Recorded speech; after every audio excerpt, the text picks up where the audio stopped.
stop the dust or for anything like the grasses to drink, but there was a little bit of moisture, and that beautiful smell is now wafting through the air here, which is wonderful.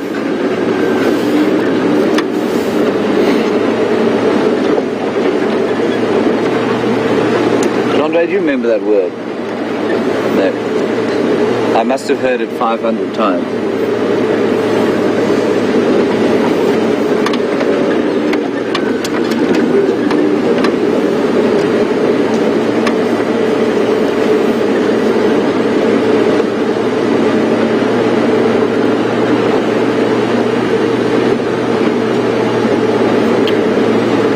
Coming into a little clearing here where normally we would see some zebra, but because it's windy they will disappear into the thick stuff where they can escape too much of the wind.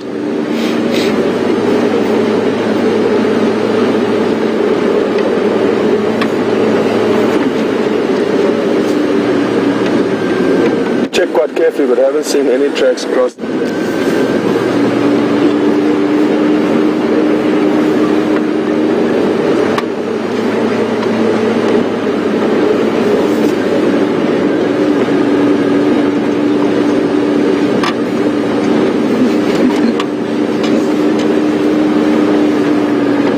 Rain.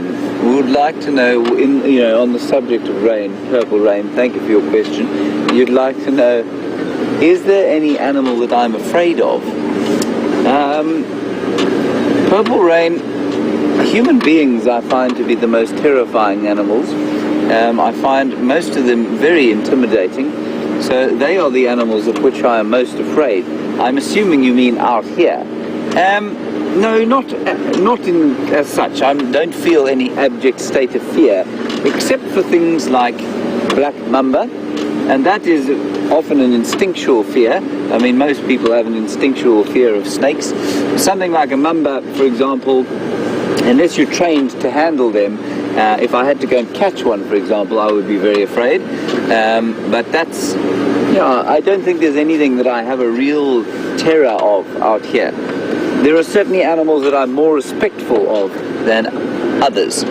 Elephants can become quite easily threatened if you don't watch them carefully. You don't want to startle a buffalo bull while you're on foot. Lions, not so much. An angry leopard is obviously something that can be very terrifying. But mostly, if you understand the behavior and you treat the wilderness with respect, there's not much that you need to be too terrified of if you've been trained to operate in an area like this. It is a good question, though. I suppose the one thing that I would be very afraid of course, is the malaria mosquito, Anopheles mosquitoes, because they tend to cause a real trouble for everybody out here. Not so much in this area, but certainly in northern parts of Africa, the mosquito is definitely the animal that causes the most harm to human populations. Malaria is still a major issue, especially in the northern parts of Zambia and into Tanzania and various other parts of Africa. Out here, it's not so bad.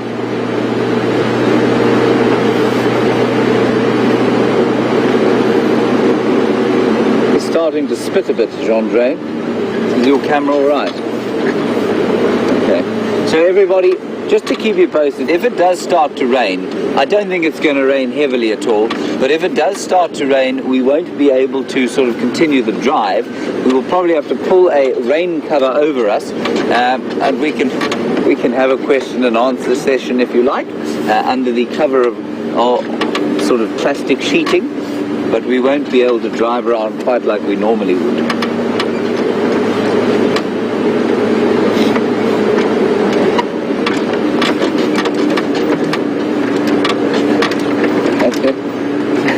As I say that, Scott, who's just over off to the right-hand side there, has covered up his vehicle and Bryan, and they're huddling. They're huddling like gypsies, trying to avoid the moisture. Of course, cameras, batteries, large-scale mobile electrical units, and water do not mix at all well. Petrichor, there we go. Thank you, Jess, on Twitter. Petrichor, that's exactly what I'm thinking of. There is a smell of petrichor in the air from the moisture that has touched the ground and is releasing the beautiful scents of the soil and the earth into the air. Petrichor, I'm going to say it 20 times. Petrichor, petrichor, petrichor, petrichor, petrichor, petrichor, petrichor, petrichor, petrichor, petrichor, petrichor, petrichor, petrichor, petrichor. There we go, petrichor. Thank you, Jess. What's it called, Jeandré? Petrichor, there we go.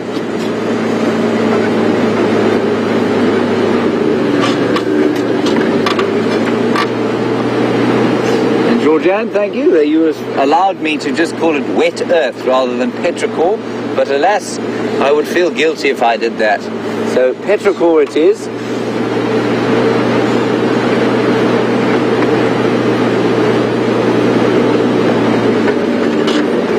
Jeandré, will you just tell me if it gets too wet? It may look a little ridiculous from where you're sitting for me to be talking about it becoming too wet for us to carry on, but like I say, electronics and moisture are not friends, not happy bedfellows.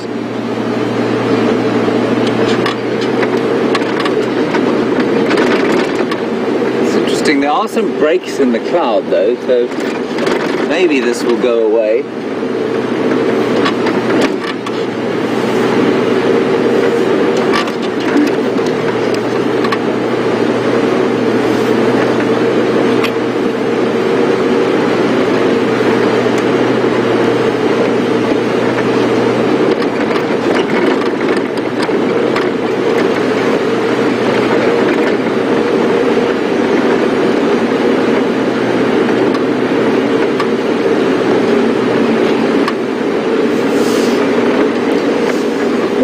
From Fiji we have a question. What time is it in Fiji? Trent, in Fiji, I mean probably tomorrow in Fiji, almost. It's wonderful to have you with us, thank you very much.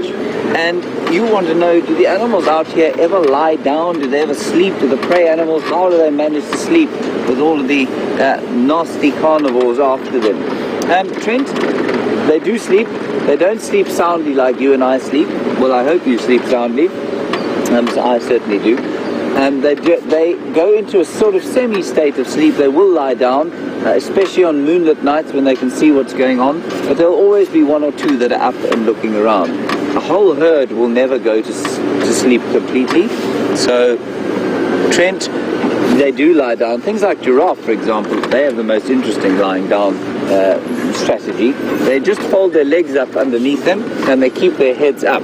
So they will probably doze quietly and then open their eyes and look around. But nothing out here can afford to sleep completely soundly, except maybe an elephant baby. And they are then surrounded by the protective herd. And also, I've seen rhinos sleeping completely soundly in pans where the water is, and they're in the mud, and it's a hot day, and they're in the shade, and they will sleep, and they actually snore. It's quite amusing to watch. Lions, of course, who fear nothing except other lions, will fairly soundly. But the rest are going to be awake much of the time. Good question, Trent. Then, of course, you get things like bush babies, which are little primates, and they go into holes in trees during the day, and they actually go into something, a sort of temporary hibernation or torpor, in order to save energy, and so they will go into a very deep sleep indeed. But they're protected by a burrow, or at least a tree hole.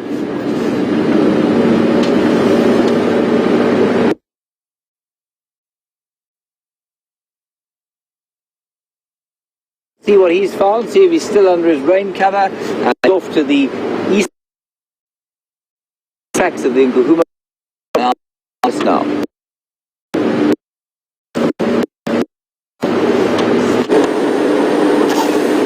Hello everyone, and welcome on board with myself, Scott, and I'm teamed up with Bryan on camera today. It's, as you well aware, a bit of a cold and drizzly morning, but the good news is that the Nkuhumas pride have crossed back south into Djuma, and that's what we're busy doing now. We're busy trying to track down this pride of 7 lions. Now Aubrey's checking one road to the right of us, and we're checking this road, and the lines are somewhere in between us, between Aubrey's road and Sandy Patch Road, and hopefully it won't take long for us to find them. And when we do, maybe they'll still be on the move, still hunting, and that'll be great. If not, the other likelihood is that they could be curled up and sleepy, trying to keep warm in this cool weather, but cool weather is good for predators. I must admit, I actually missed their tracks of them crossing back south. Maybe I was too busy concentrating on the drizzle that we were getting that was wetting our equipment a little bit, but either way, thankfully Aubrey double checked where I had gone, and he found their tracks that do come south into Djuma. And it's always a little bit embarrassing when you've driven a road and another guy drives down 2 minutes later and informs you that you've missed a whole pride of lion crossing. But it does happen to everyone out here from time to time. This morning it was my turn, so hopefully we'll be able to redeem ourselves, or at least myself, and help Aubrey find these lion now.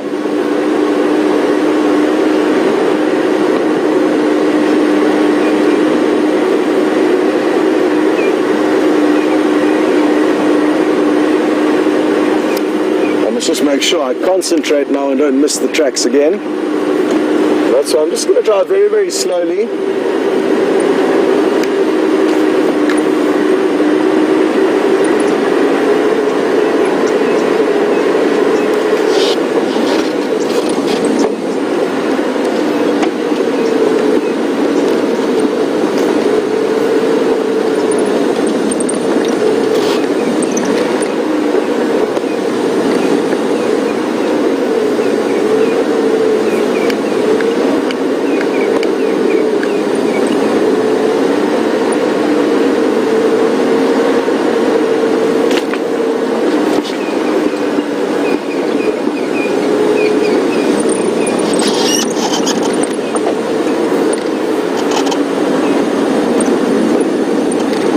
Question through from Joshua in Texas, and I don't exactly understand what you mean, Joshua, but are you asking whether the weather will ever kill a pride of lion? If so, it's highly, highly unlikely. Even in flood conditions, lions can swim unless they were to get struck by lightning, but it's unlikely that a whole pride of lion can get struck by one bolt of lightning. But animals do occasionally get struck from time to time. It's mainly the taller animals like the giraffe, but even then it's not very common. What is more common though is fires caused by lightning, and as a result of that, where the animals could get killed. But I've never heard of a pride of lion being caught in a fire and killed, although it could well have happened. The bushfires in this area can really rage, and there's so much dry vegetation that the fuel load to feed the fire can result in incredible blazes. And after a very, very dry season like this during our first rains, one of those bolts of lightning that do come from, the lion tracks. Let's just get a hold of Aubrey and I'll be back with you shortly, Joshua, but this is very important that we update Orbs immediately. Orbs tracks on Aubrey is very close to Vuyatela access, still heading south. Now what I'd like to do is try and position the vehicle so that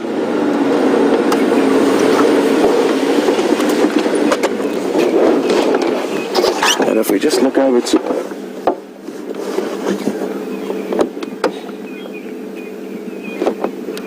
Orbs, we're probably 50 meters east of Vuyatela access, and still continuing down the road, so I'm sure they'll come out on Vuya's access.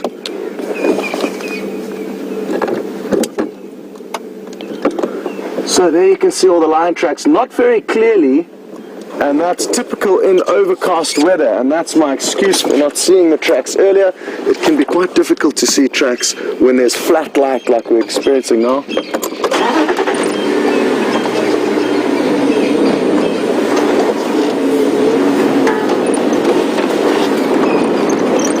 Give me a second, James, let me just see where they go from Aubrey's Vuyatela access.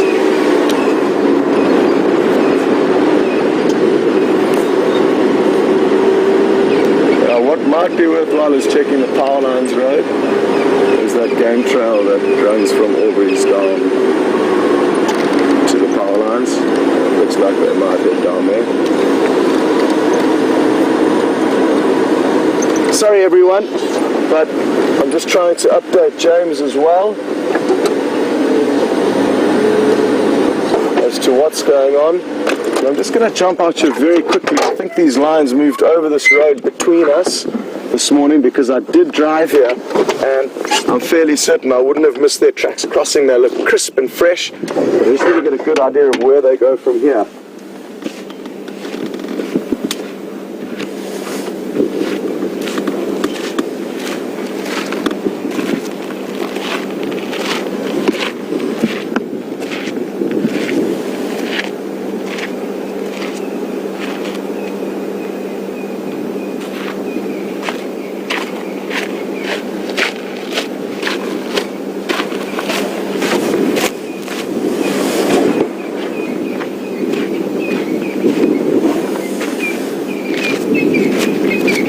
Okay, very good, very good. You can actually see where the lions lay down behind us for a moment. And we are close to them, so I think it won't be long until we find these lions.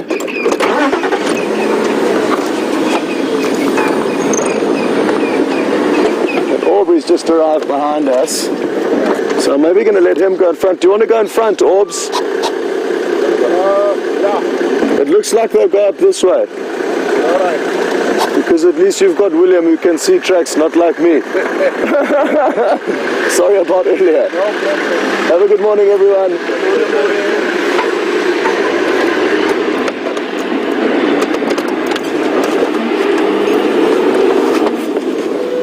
And again, I apologize, but I'm just going to update as to the latest tracks. James, they don't take that game trail towards power lines. They actually veer more north up Vuya's access. I've let Aubrey go ahead of me, but maybe it's worth checking Impala planes from power lines towards Vuya's access.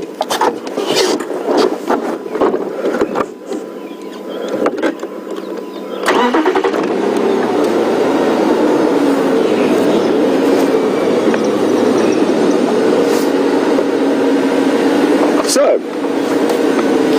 now we're going to head in the opposite direction to the tracks. And the reason for that is that even though the lines are heading in one direction, we can only check so many roads, and rather let Aubrey with his tracker go ahead of us, try to keep on their trail. And there are 3 vehicles now working this area, so James and myself and Aubrey. James and Aubrey are actually going to be closer to the action than we are now, but that's fine because the lines could well have changed direction. And we're going to do a big loop around and check the power lines road that I actually initially asked James to check. There's a chance that James said on the radio that he could have also changed direction again, and that he also may have missed those tracks.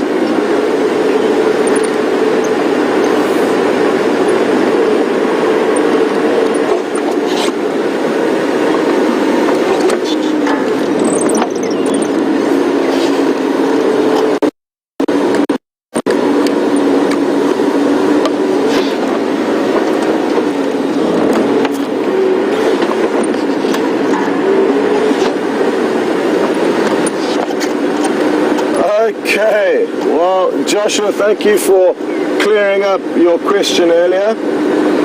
And it was nothing to do with the weather. It was whether one pride of lions or coalition of lions may totally wipe out another.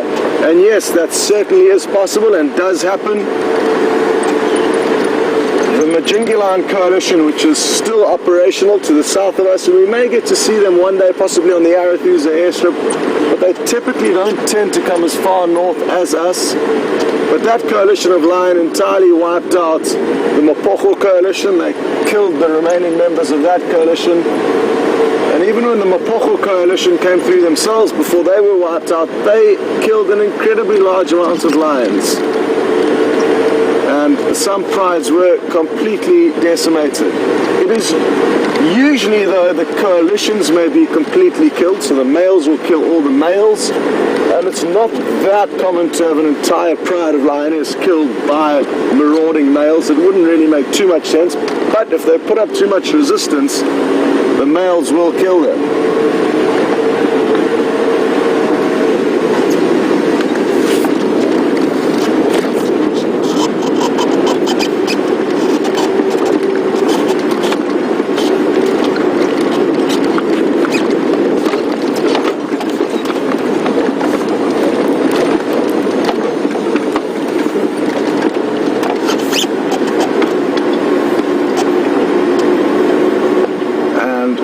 On the topics of lion and killing,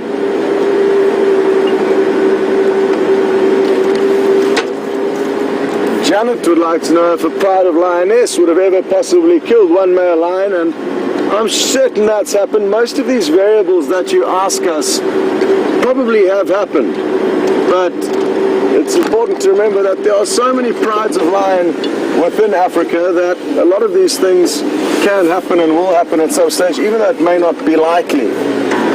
And what will unfold here at Djuma will vary from what may have happened in the past with other prides of lion, and the only way for us to know what is going to happen here is to wait and see. And we can hypothesize for days on end as to what may happen, but the variables are basically endless. And that's something also important to remember. Just because one thing may have happened somewhere once upon a time doesn't mean it's going to happen again here.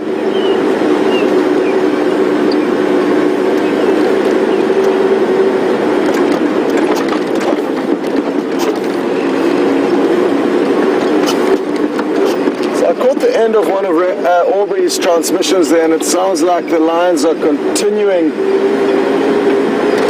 west towards Arethusa over Impala Plains Road, so he's going to go and check the boundary with Arethusa. Luckily for us, if they do cross in there, we will be able to follow them, but sadly he won't. Aubrey can't go on to Arethusa, and that'll be sad, seeing as he's done so much hard work in finding these tracks and investing time in tracking them. But it is one of those realities, and most wilderness areas you work in, there will be a boundary at some point where you cannot go. You can never have enough land.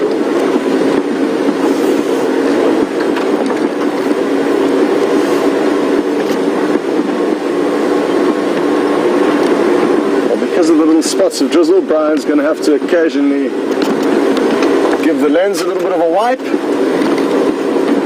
I guess that is the beauty of being on a live safari. There may be some glitches along the way, but it's no different to being a guest out here. If it rains, it certainly will have an impact, and we'll do our best to stay out for as long as we can, but in the coming months we are going to have some trouble with the rain. Sometimes the rain can be so torrential that the roads are closed, or most of the roads are closed, and we can only drive on one or two of the main access roads. So there will be some limiting factors with the rain. Also, off-roading is very, very difficult. You actually can't do it. In some areas, otherwise you'll get stuck and cause a lot of damage to the earth whilst getting stuck and trying to get unstuck. It can cause very deep ruts and damage. To avoid from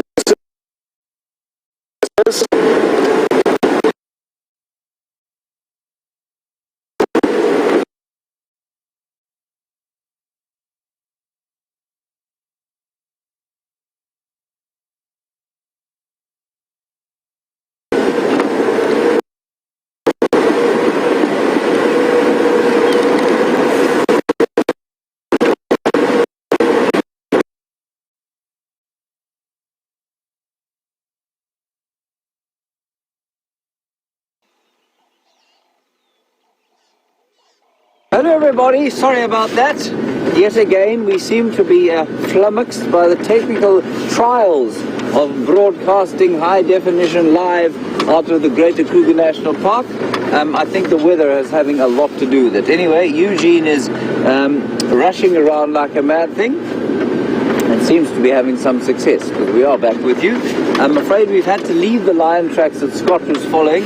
We were helping out there, but because they are out of range of the currents of the tower that is nearest to that area, we've come out of that area and we're now heading to the east, and we'll be alone in the east, and that's quite nice sometimes too.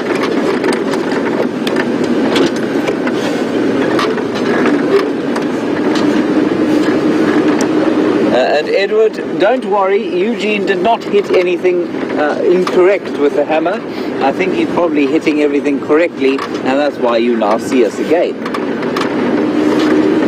So our plan now is going to be to head off to the eastern side of the reserve, see what we can spot there, see if we can pick up some tracks, and we'll keep you posted. Well, we won't keep you posted because you'll be with us, so you'll be abreast of all developments as they happen.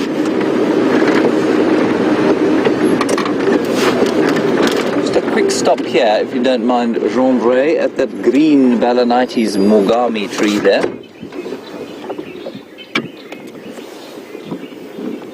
That green tree there is going yellow, and it's an odd time for it to be going yellow, of course. But there are 3 or 4 different trees that do this. Jackelberry trees and these torchwood trees do the same thing.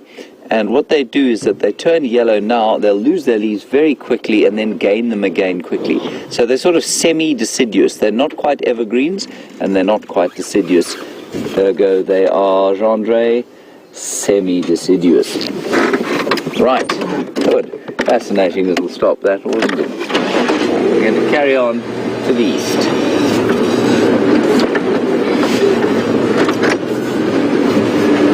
So maybe just a bit of an explanation for some of you as to how things work out here.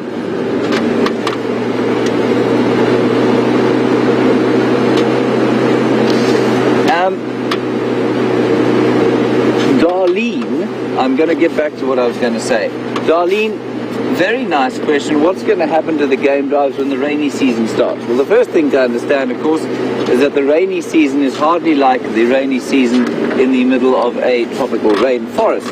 Indeed, we only get about 400 to 500 millimeters of rain in this area, and they tend to come in very large storms. So when they're fairly brief deluges, and then it clears up again. So if it does rain like that, I'm afraid the broadcast will either be conducted from underneath some sort of rain shelter, but the other actual game drives will cease because we are unable to move in the rain because we will destroy everything, set the car on fire, and possibly explode in the wilderness. None of which are particularly enjoyable outcomes. And so, Darlene, the game drive will stop, but the broadcast may well continue, dependent on whether we have a rain shelter from which to operate or not. But like I say, the rain is short. It's not, I mean, the rainy season is not, it's not going to rain every day. So it really won't, I don't think it's going to affect us too much, I hope. And if it does affect us, it will most likely be in the afternoons when the big thunderstorms roll in. And there are such special things to see, those thunderstorms. So just on the subject of our technical issues, how this works is that there are a number of... Firstly, what happens is that the camera takes a picture of me. Then it goes up out of an aerial on the back of the vehicle. That goes off to one of 3 towers that we have here.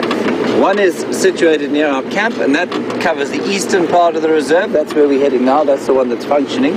One is just near here called the Gowrie repeater, and it does this sort of western sector of Djuma. And then there's one on Arathusa that covers most the western side of Arathusa.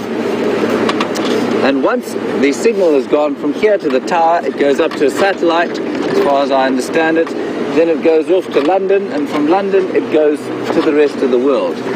All this all happens, of course, at the speed of light, so that what you are watching is pretty much exactly as it's happening. But when one of those towers goes down, obviously our coverage becomes a little bit more difficult.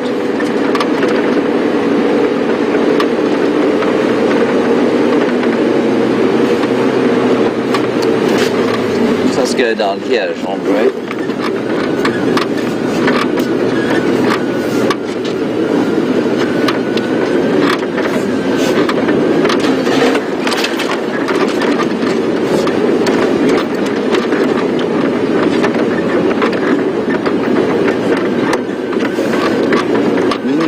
on the subject of rain, we are still getting the odd spittle of rain.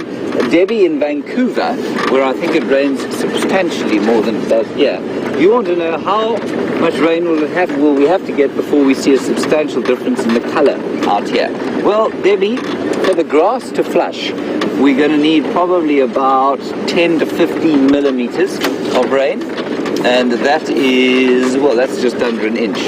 So after the first inch or so of rain, or just less than an inch, you'll see a noticeable difference in the color of the grass. The trees, of course, are going to flush regardless, most of them anyway, and that's because they are operating with a much deeper root system, so they can get to the water table, and they tend to flush according to the day length rather than according to the amount of rain that's fallen.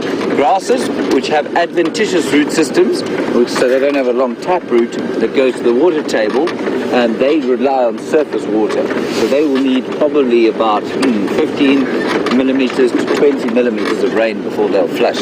Very nice question, Debbie. Probably a bit more rainy in Vancouver than it is here.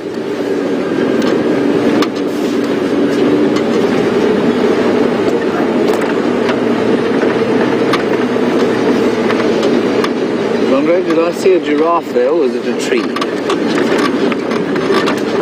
You don't see a giraffe, do you? Deep and abiding pity. I thought I saw a giraffe's neck sticking out, but I think it was a tree.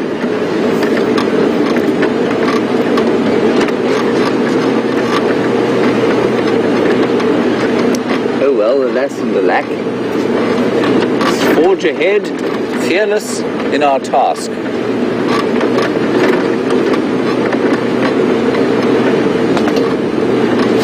Right, we're now near quarantine clearings, a very large clearing.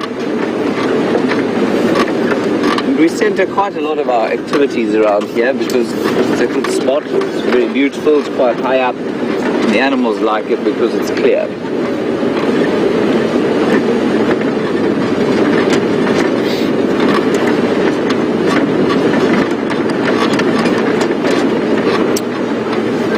We're driving along. I'm going to answer a question from Trudy, a very nice question, but I'm hoping to actually find what you're asking about before I answer the question. Trudy, you want to know about termite mounds, and you say, why after all the effort it takes to build them, do the termites leave? Trudy, the termites don't leave so much as die. So remember, especially with the big mounds, underneath the surface is a queen, and the queen is about that long. She looks like a giant sort of, she looks like a termite in front, and behind her she's got a sort of bag. Her abdomen swells, and it produces up to 20,000 eggs a day. Now once she dies, the termites will just carry on doing their thing, but eventually, of course, they will die, and if they're not being regenerated the whole time, she can live for up to 15 years, and she will often be replaced. But if she isn't replaced, then the termite mound will die, and that's why it sort of stops functioning, and then it becomes a very useful home for hundreds of other things.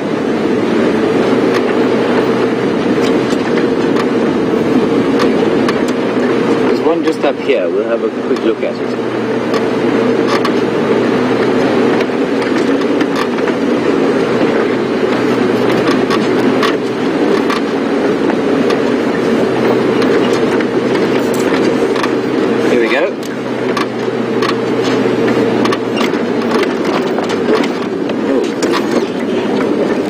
Can you see the bird there, Jeandré?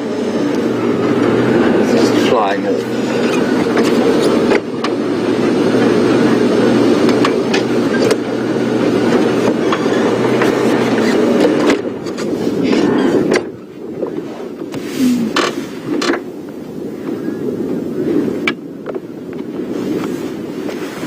Shauna and Ambrosia in Oklahoma, you want to know, does my knowledge come from books or experience?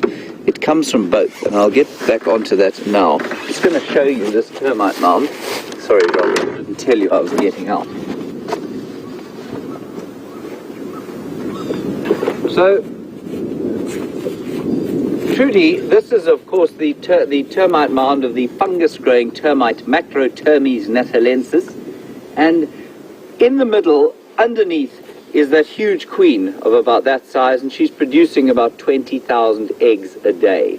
And when she dies, the termite mound becomes inactive, because eventually the workers and the soldiers themselves will die and they will not be replaced. She can be replaced, but if she isn't, the mound will become inactive. Then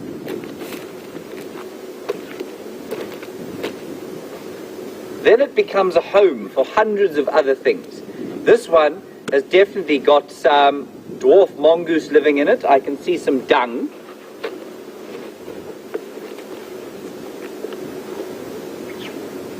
Here is mongoose dung.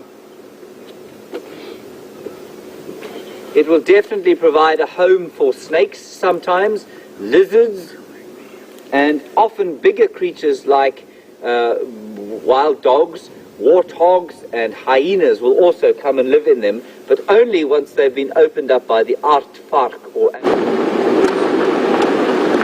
Welcome back, everyone. Look at this. What is going on here? It could be a clan takeover. It looks like they're bullying that one hyena. Let's just try to get a bit closer. This is crazy. I don't know what is happening. It's literally just happened. We've just seen them come onto the road, and it looks like 3 of them are teaming up against the one. But earlier on, they looked almost happy and playful. But it's maybe something more serious. It's hard to tell. They look covered in mud. Look at this.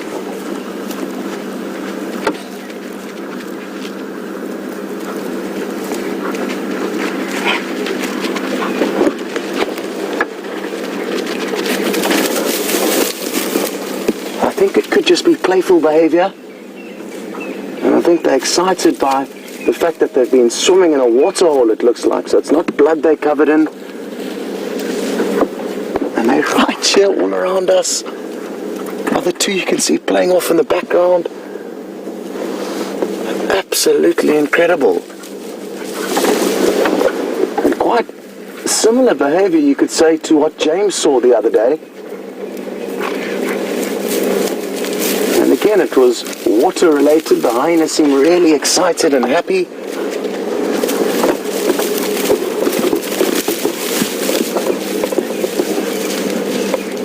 The fact that we haven't heard any vocalizations is also quite interesting. Well, I've never seen hyena behaving like this before. And initially actually thought they were wild dogs running down the road to us.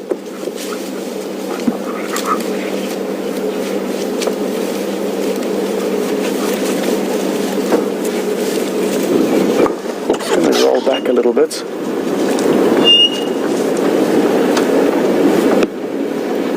Now, they are such complex animals, and it looks like there's a smaller individual bullying a slightly larger one there, and hierarchy plays such an important role in hyena society. And that's what's interesting here. The one that's holding its tail up is showing signs of dominance, and the one that's actually bigger than it is putting its bum down to the ground.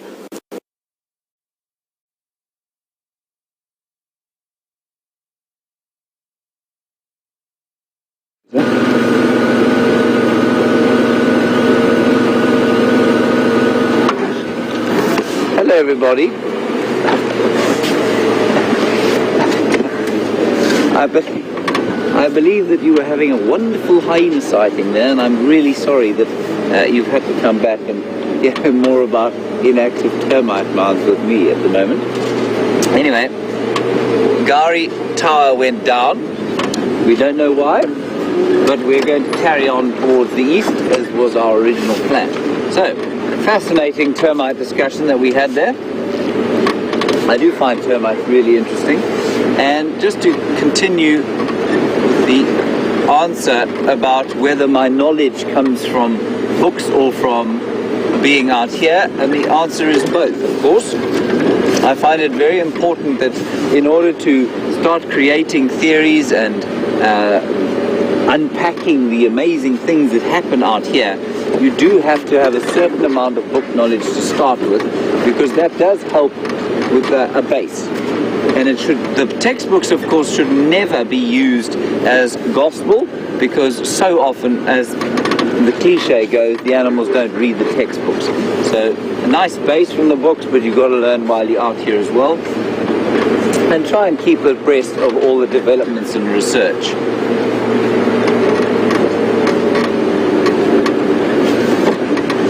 And then the largest termite mound I've ever seen out here, Siberia Zumi. You'd like to know what the biggest one is that I've seen. I've seen one on Arethusa that Brent found, and that's probably about, I'd say probably about 5 meters off the ground. So that's probably about the biggest I've seen out here. Jeandré, what's the biggest you've seen? That's probably the biggest out here. But the most impressive thing, of course, is the old tip of the iceberg concept, where the termite mounds do extend hugely under the ground. How the heck did I miss that? There's a really exciting little bird here. Not that little, quite large bird. Predator bird.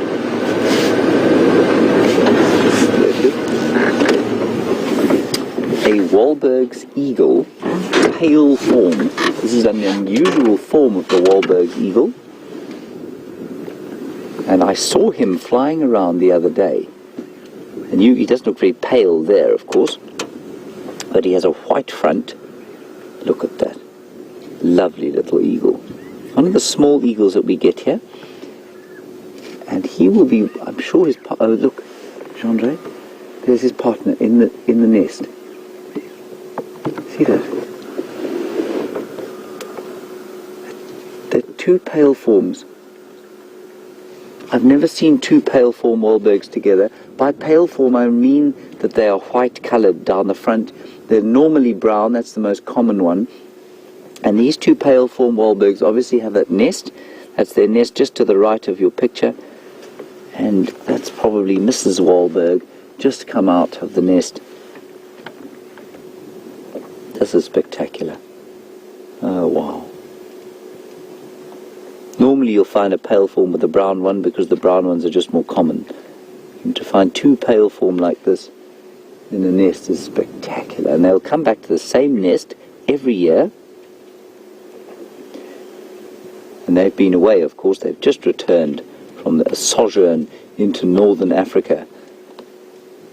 That's where they overwinter. So I wonder if she hasn't laid her eggs already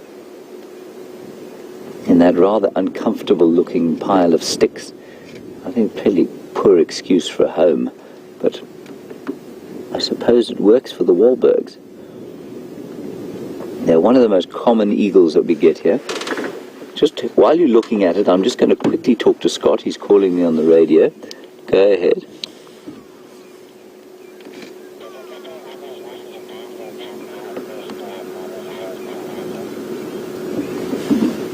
No, I didn't copy that, Scott. Scott, I have driven those roads. I didn't pick anything up. That's not to say I didn't miss them, but if it's a whole pride, I think it's unlikely I would have missed them.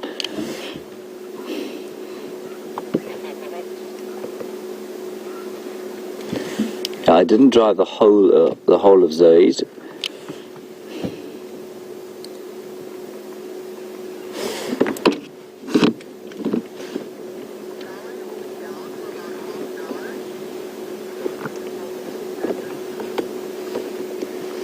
Isn't that just a lovely sighting? So I've seen them flying around here, and I didn't realize, of course, that this nest was an active one. And this is why it's so important to spend time and many seasons in a place if you truly want to understand it. So this nest, of course, is now being recolonized, and we will be able to see next year whether the same birds come back to it, which they should.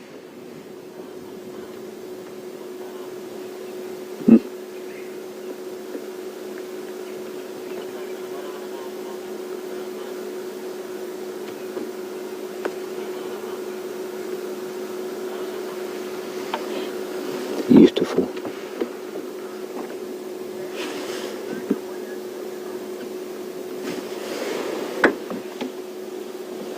Alright, that is the Wahlberg's eagle. Two thereof, two pale form Wahlberg's eagles. And what I'm just going to quickly do is show you a picture of the rest of them, and they are, or just the different colour morphs that you get. They're one of the most variable eagles that we get here.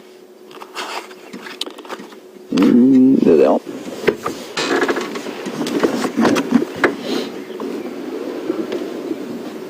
So what we have here, that's the pale form there, and that's what we've been looking at. Pale form Wahlbergs. And the most common form, of course, is this sort of standard issue brown. You do get the very dark brown one there, but the most common being this one here. And I've never seen two pale forms like this in a pair. Beautiful. Right, let us press on from here. We're going to head off, continue going to the east. Scott is going to be watching tracking the lions here, and if the Gowrie repeater does come back up and the lions are there, then I'm sure he will find them. He'll be in the area with them.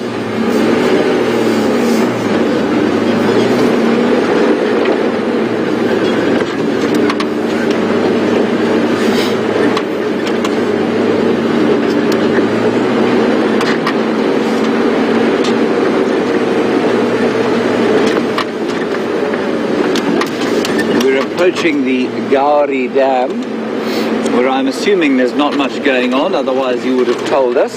The viewers on the Juma Dam cam are vociferous in their reports, which is excellent.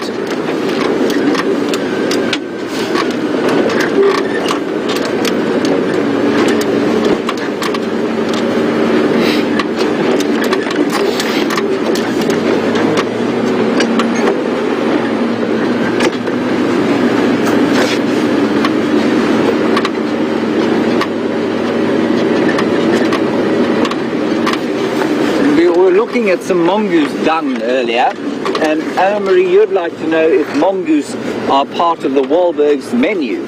Yes, they would be, I suppose, but Wahlbergs tend to eat quite a lot in the way of reptiles, lizards, and perhaps the odd blue-headed tree agama and that sort of stuff, but they will take definitely small rodents and small carnivores like the dwarf mongoose. They won't take anything bigger than a dwarf mongoose, I don't think.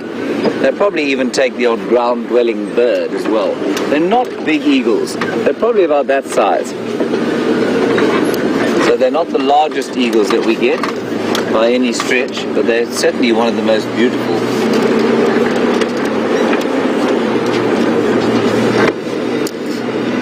And we get lots of questions like this about parenting, and it is interesting, the human psychology behind some of our questions. Ooh, that's pretty disgusting. We're going to have a look at that. Rena, lovely question. Will the male Wahlbergs help raise the chicks and feed? Absolutely. As in with many birds, the male plays a huge role in parenting and raising the chicks, unlike in the mammal world, of course.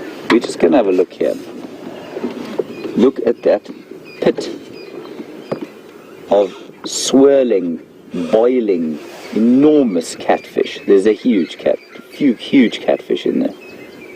And yesterday evening we were watching some storks trying desperately to catch something to eat, and you can see why they would be totally unsuccessful in a pool like this. Those catfish are far, far, far too big for any stork out here to eat. They're now approaching the size when a hyena and a leopard might come in and fish them out. The only thing saving them at the moment from hyenas and leopards, and maybe even lions, is the fact that the mud is so soft in that area, and what that does is that it just makes it very difficult for them to get in there and pull one out.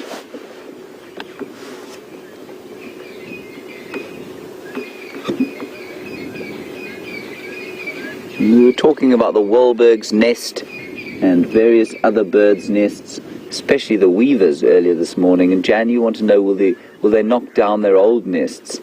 Jan, they don't knock down their old nests, you know. They just ignore them and abandon them, and they'll build next to them. They may even pirate bits and pieces from the old nests.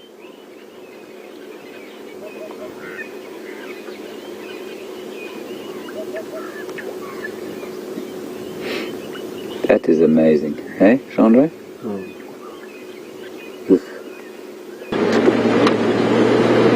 nothing in the way of spectacular tracks at this stage.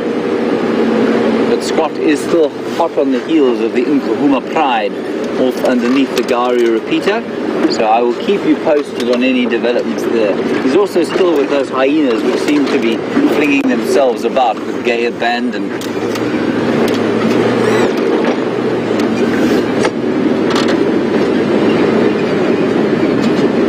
It's not warming up, is it, Jeandré?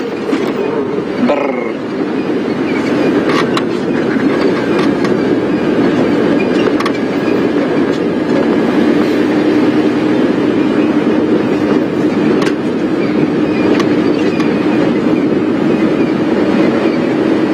Nice idea we've got here from Samantha. When we find a bird nest, have we ever put up a camera trap for it? We haven't, no. There is one, I think there is actually a WildEarth camera on a American bald eagle's nest somewhere in North America. I'm not sure exactly where, but there are lots, apparently there are lots of them. So if you would like to watch the progress of a bird's nest, you have simply to go to the WildEarth website and they will direct you in the correct position. We don't have any here at Juma.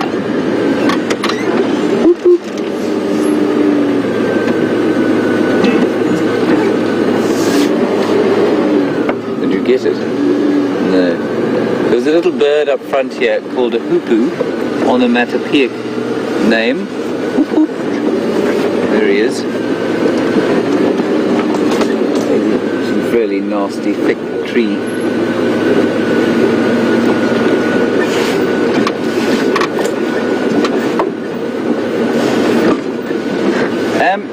And we just got a question about the Wahlberg's eagle and whether they pair for life. It's also another interesting one that human beings like to ask regularly. They do, they're monogamous, certainly. So they don't have a polygamous or polygynous relationships, but they do they pair for life? Yeah, they probably do pair, until one of the two dies. Then I think they probably move on quite quickly. But yes, they'll probably pair until one of the pair dies.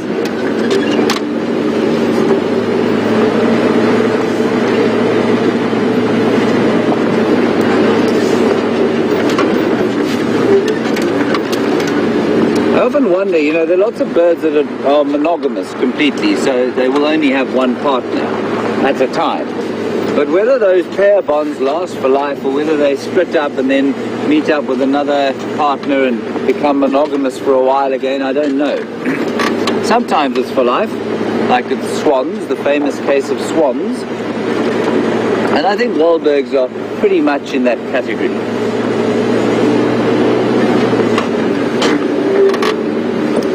A lone Impala ram, Jeandré. We'll look at him, ask him why he is alone in the wilderness today.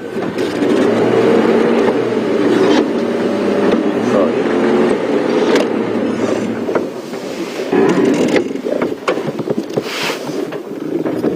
Just on the subject of eagles, Edward, you want to know if I've ever seen a Mongolian hunter using, I think it's a golden eagle that they use to go hunting for wolves, I think you said.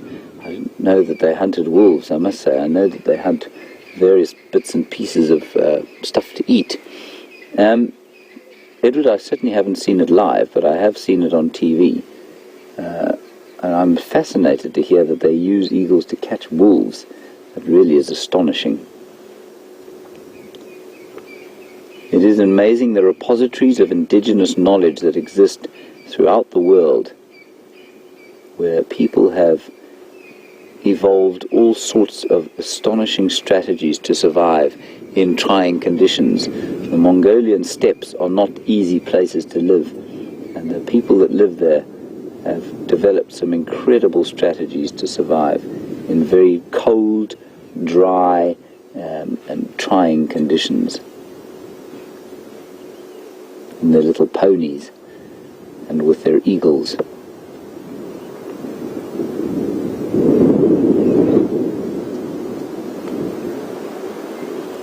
That young, well, not young, that's an adult Impala, and he doesn't seem to have any friends. You do not want to be an Impala alone in the bush.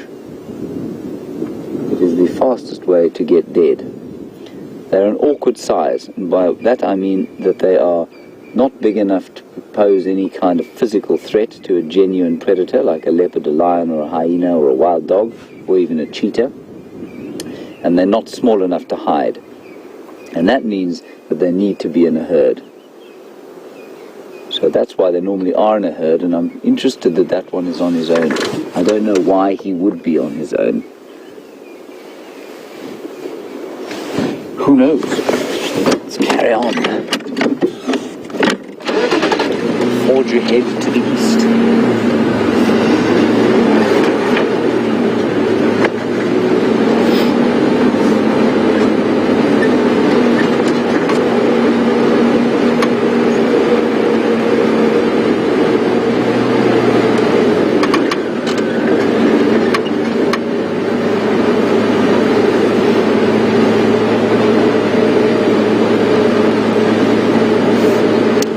Osgood on Twitter. Osgood, that is a fascinating name. I'd be interested to know where it comes from or how you got it. And you want to know about owls, and you say in the droughts or dry times like this, will owls have clutches? And you say that where you are in California, you watch a pair of owls and they haven't had a clutch for a while because of the prolonged drought that you've had there. Osgood, I don't know exactly. I do know that owls and all birds will breed in times of favorability, and I think sometimes I think the way to look at it is like this. I don't think there's any conscious decision. I think you'll find that if there's sufficient nutritional stress in the adults, they won't produce a clutch. And at the moment, that definitely isn't the case. It's been dry, but we're not in the midst of a major drought.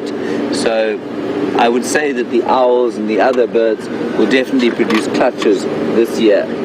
If it continues to be, if we have a succession of dry years, then certainly the nutritional status of the larger birds will be such that they probably won't be able to produce clutches and certainly won't be able to raise them successfully. Very good question. Throughout these drives, you know, I'm always interested by how much your questions make me think and make me think, well, I better go and research that, and I better go and read about that. I thought I knew about that, but it's not so clear in my mind anymore. So please keep them coming. They are great to have.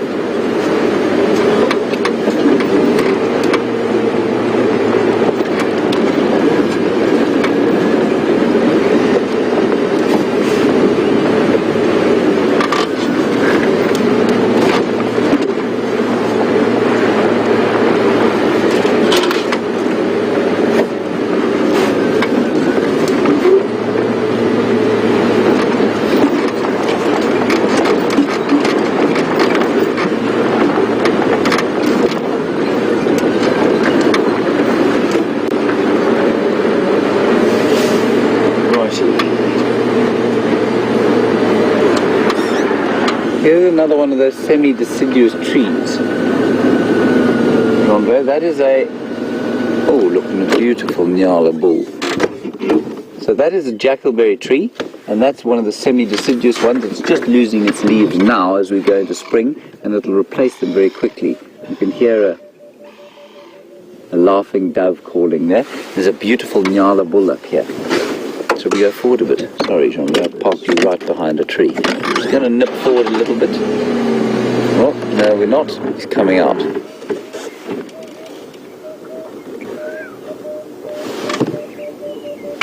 And there are two of them, of course.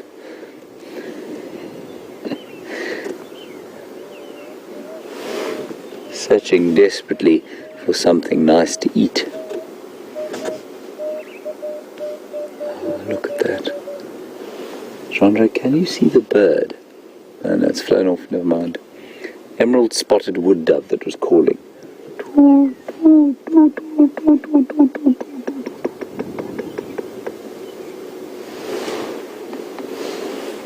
It's flown off.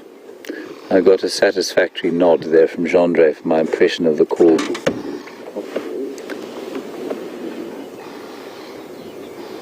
The lovely colours of the Nyala there with that young Jackelberry tree in front in the foreground. Very subtle colours. Some might say harsh in the dry season, but I think that they're really inspirational.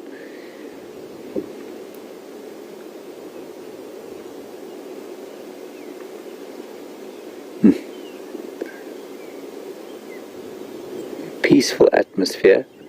The breeze is definitely still blowing quite strongly. It's quite chilly and it's making lovely rustling noise in the semi-deciduous Jackelberry above us.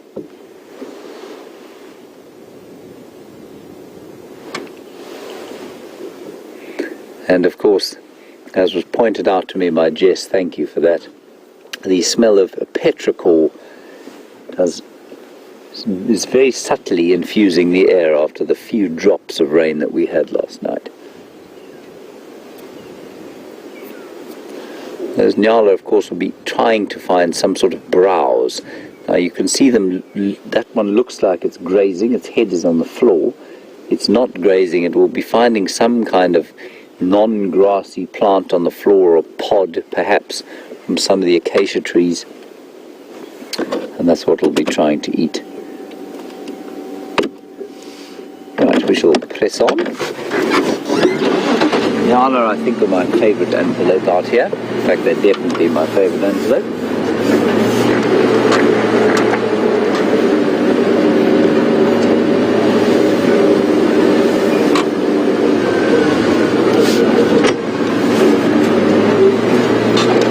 Still carefully watching the road for signs of tracks.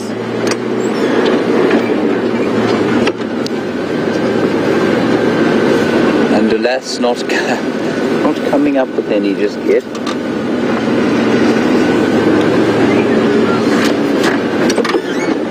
Well spotted, Jeandré.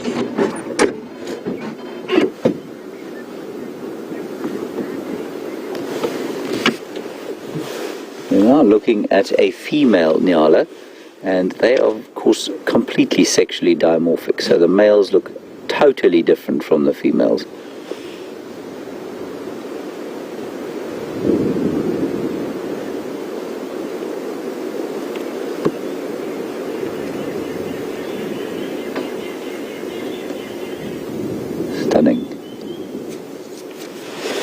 Angie on Twitter, thank you for your concern about my injury. I haven't shown my injury to Jeandré. So what we'll do is just have a demonstration of how it's going. Jeandré, there is my injury. Do you see it? Horrific. Horrific injury that I was subjected to. I was attacked by a piece of firewood the other day, and a VM who had just received first aid training made no effort to help me. And somebody, Gracie on Twitter, then suggested that he get me a Superman bandage. As you can see, VM has made absolutely no attempt whatsoever to provide me with any kind of Superman bandage, and my rather skinny plover's leg is still smarting after being attacked by a vicious piece of firewood the other night. Very distressing event in my life.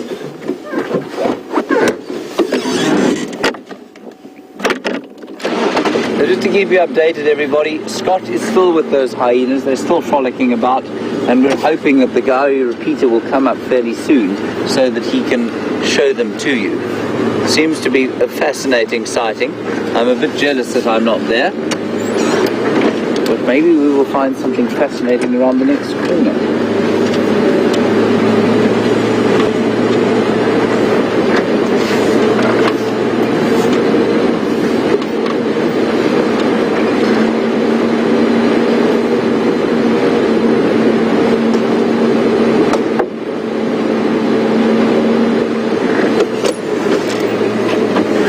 Into a termite mound to see if I can't fish out a termite.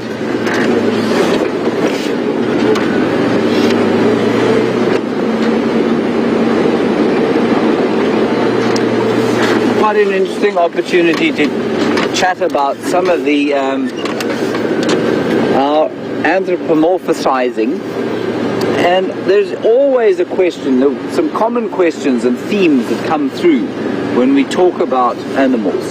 The first is parenting, and whether fathers are good fathers or not, because of course in human society one of the big things that we, or values, or hugest attributes that we give to men is that they should be good fathers. I haven't expressed that well.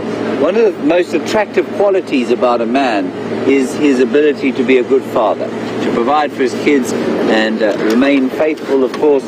And that's one of the things that, one of the questions that we tend to ask about animals. So whenever we see animals breeding, the question often comes through, does the male help raise the child? Does the male provide? Does he protect? And so we like to think of the animals out here as having the human characteristics that we aspire to, or that we think that men should have. And I always think that's very interesting as far as that goes. And then the other thing, of course, is our, and I'll speak about this quite a lot, is our psychological way that we describe male and female animals. And I actually had I took somebody on a drive the other day, and it was after I'd had a long discussion about it, whenever anybody sees a male elephant or a male lion, the first reaction is to say, well, it's so big. And when everybody sees a female leopard or female lion, oh, she's so beautiful. And I was postulating that that's just a natural human psychological response to males, because we think, oh, look, there's some giraffe. We think males should be big and females should be beautiful. The giraffe is now, of course, running away, which is deeply irksome on a day like today.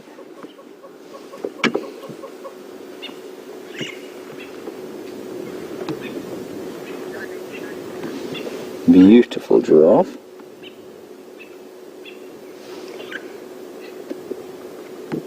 Male or female, Jeandré?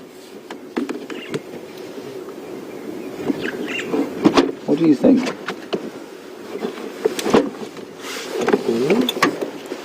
It is a female, but she's got very widely spaced horns, which is unusual for a lady giraffe. No, not a female, Jeandré. Do you know how you can tell? The most obvious way to tell, of course, is just to look between the back legs. That is a young bull giraffe. And the reason that Jeandré and I thought she might be a female was that the horns are not the normal thick, bald horns of a female. So that's a young bull.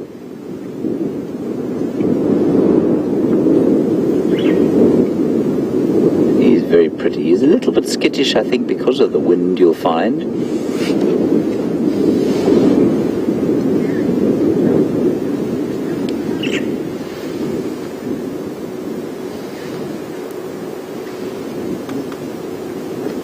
Jerry, your question about giraffe is, we saw a giraffe the other day with seemed to be a broken ankle, and you want to know if we've had any update on it. We haven't, Jerry.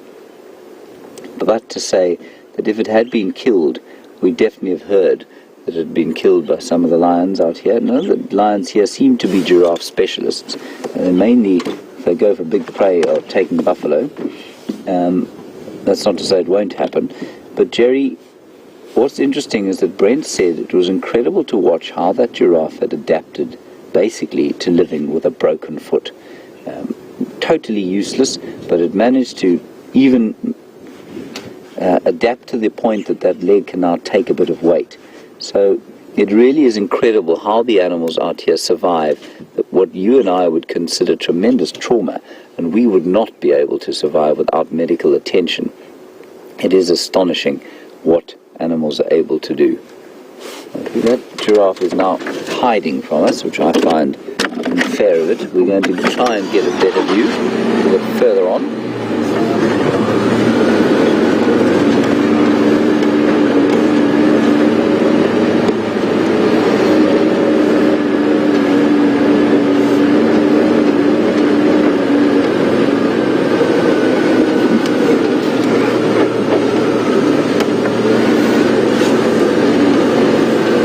Young bull he's almost toying with our emotions. I'm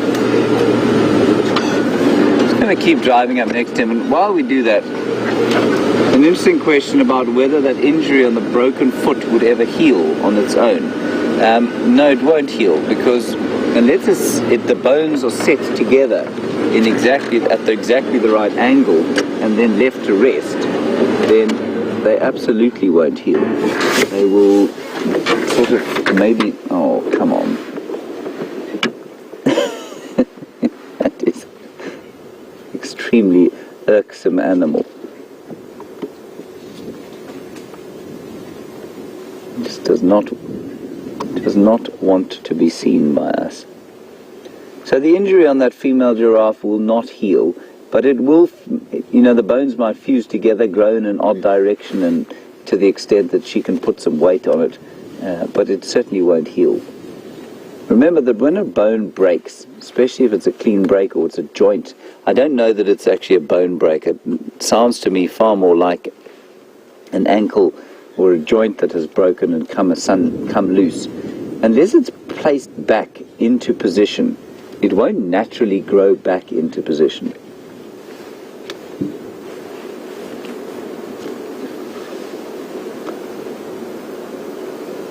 Yeah, so I'm afraid that's it for this giraffe.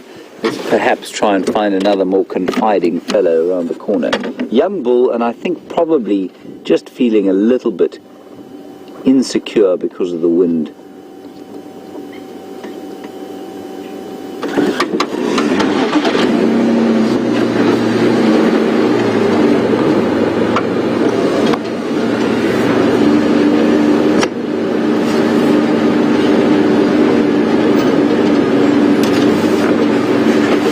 Rena and Lisa, regarding the giraffe, I think Lisa, you said, is it big or is it pretty? Lol. Just to carry on my little discussion there about size and beauty and the human, what we sort of aspire to and the attributes we impress upon animals and indeed each other. I had a guest the other day, like I was saying, and as soon as we saw the first male lion we saw, it was one of the Birmingham lions, and she said, God, he's huge, he's massive. I don't think the Birmingham lions are big at all. There comes the giraffe now.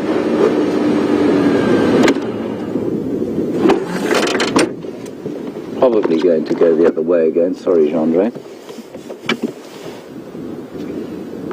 There we go. I don't think those Birmingham lions are particularly big. I think they're not small, but they're not enormous. And the immediate impression was, oh, so big. And this giraffe is definitely not very big. It's a small one. And Rena, you wanted an eyelash shot, and I'm sorry we couldn't get that. This one's just not being particularly confiding.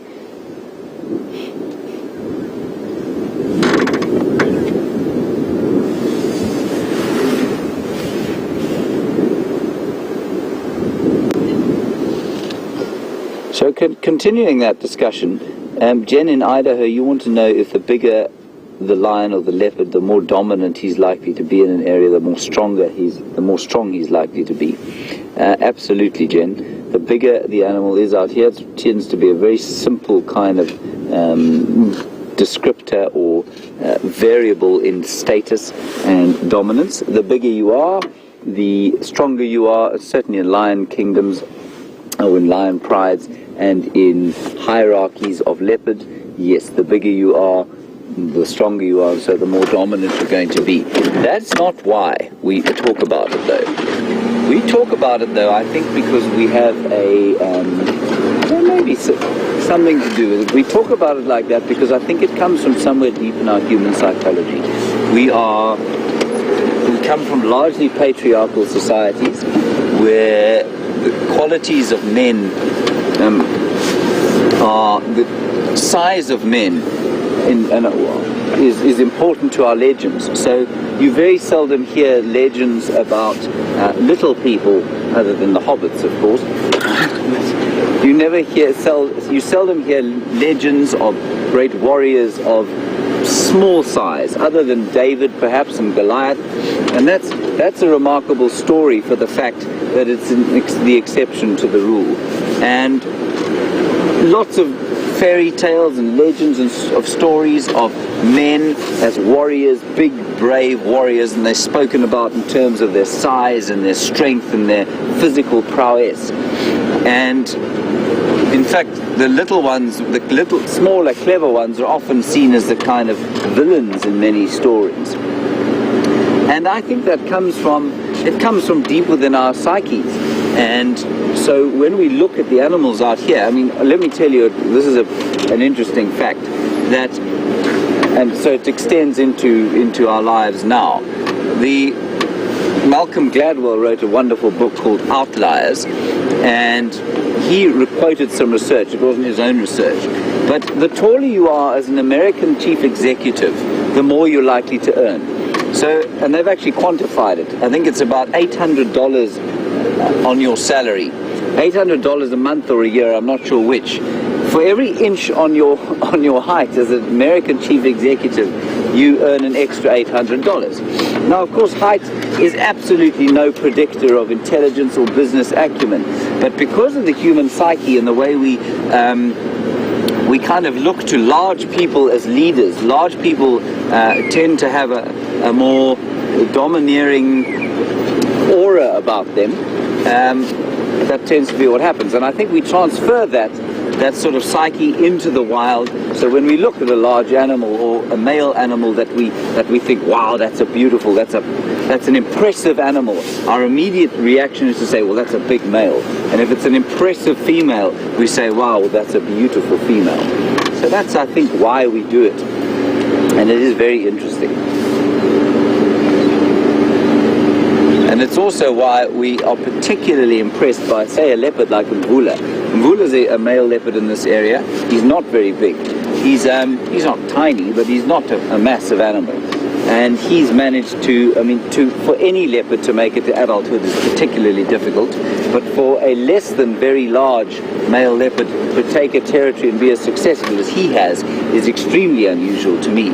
So that's why for me, I think he's a fascinating case of a very interesting leopard who's managed to kind of overcome the odds, if you like.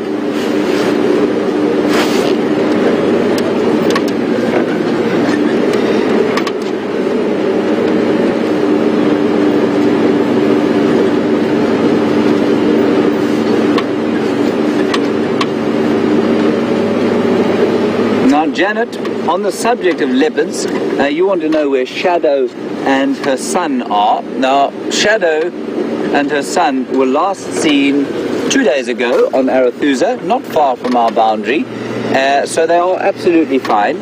And Janet, you say you've forgotten Sindile's new name.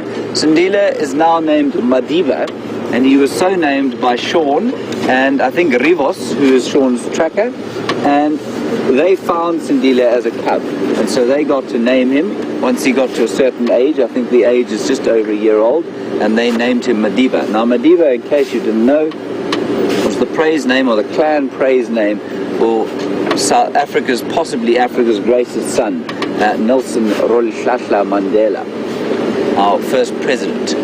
And so Sindile is named after Mandela's clan praise name, Madiba. And so his father is Tingana. Now, Tingana is a bit larger than Impala. He's also not the biggest leopard in the world, but he's a good size. And so Sindile will probably assume that size. Shadow is a pretty average size female, so I think Sindile will be a pretty average size male. He's a magnificent animal, little Sindile. I really enjoy spending time with him. I've felt a real sense of privilege having spent so much time with him over the last month or so.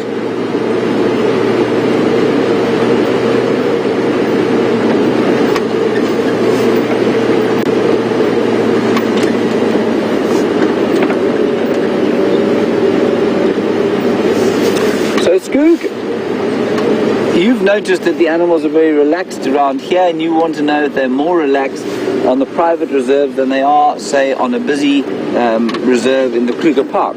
Skoog, no, that's not the sort of way it works. How it works is the more experience they have of vehicles, the more relaxed they're going to be.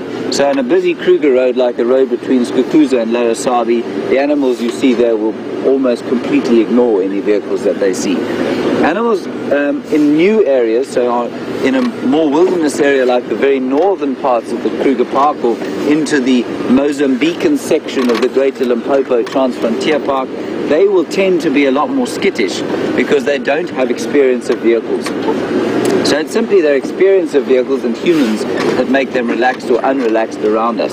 So in a hunting concession, for example, where animals have been hounded by people trying to shoot them, they will be extremely skittish of vehicles and people on foot. And so, yeah, it's just a question of their experience with vehicles and people that makes them either skittish or relaxed around us. There will always be a certain boundary beyond which you won't be able to come. So animals will maintain a sense of wildness around here. No matter how long no matter how much time we spend out here, the lions, there is a boundary beyond which they will get up and move away from the vehicle. They will eventually start to feel threatened. And so, yeah, there's a boundary you can't cross, but absolutely, the more time they spend around us, the more relaxed they will get. And that's on foot and in a vehicle. It seems to make a difference.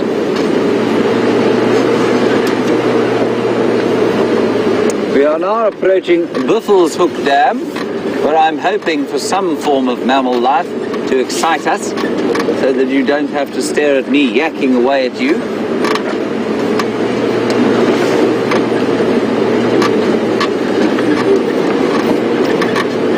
Jeandré's first visit to Buffelshoek Dam was very productive. We saw Mvula, about whom we were just talking.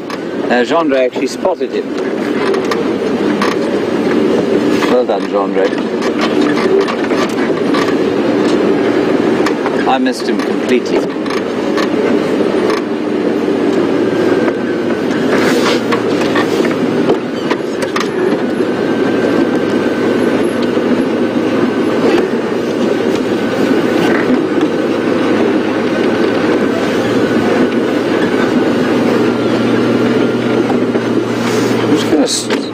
Stop here and we'll pan around and have a quick look about the place. It doesn't seem to be a huge amount going on here.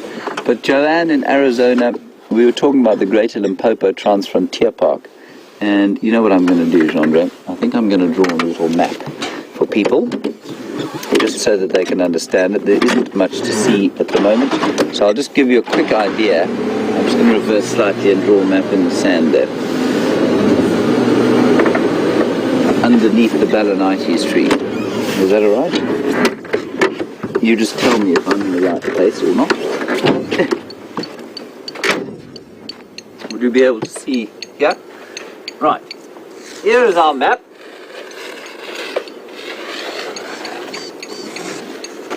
Don't fill my bottom, Jeandré. Okay, this is a map. And Janet, I will explain this to you as carefully as I can. Right, so the Kruger National Park looks like a boot. This is north, by the way. The Kruger National Park looks like a boot like this.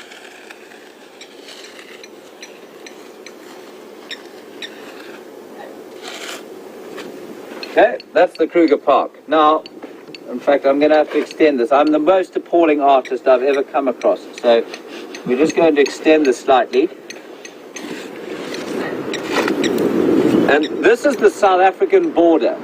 Okay, here's the South African border, as formed by the Limpopo River, the great grey, green, greasy Limpopo River of Rudyard Kipling. And north of here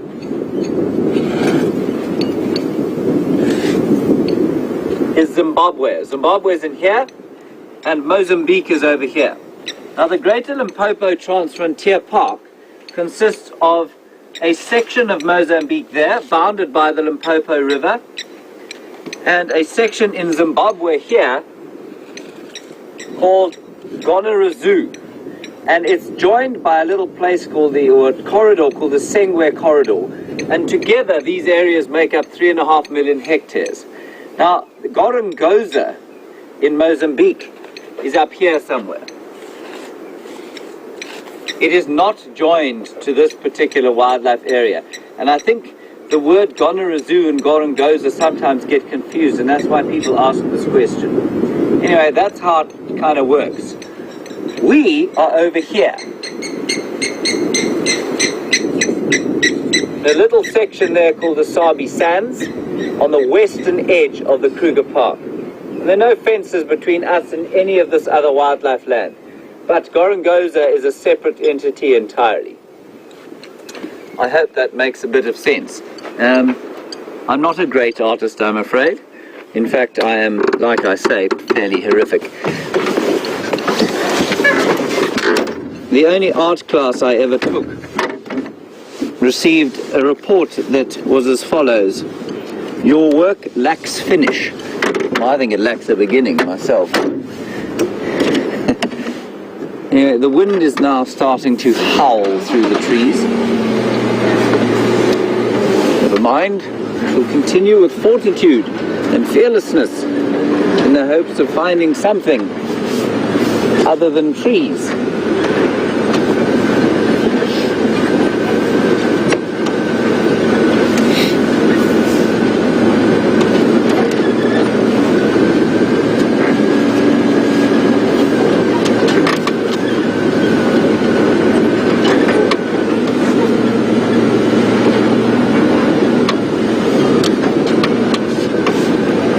Vicky, you say you can just Google a map. Well, I can't just Google a map out here.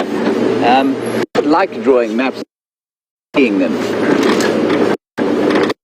But absolutely, if you know where Gorongosa is, the best thing to do is to Google it, I suppose.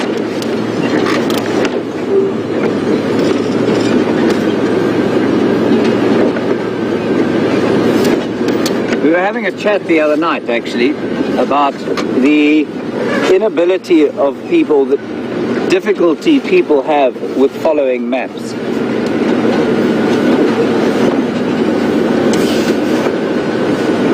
And we can chat about that a bit later, but the good news is that the Men's Health cover model, Scott Dyson, is back online, and let's head across to him and we'll see what he's found. He can tell you about the hyenas. I don't think that he's still with them. I think he's had to come away from that area, but he'll tell you about them, and I'll see you a little bit later.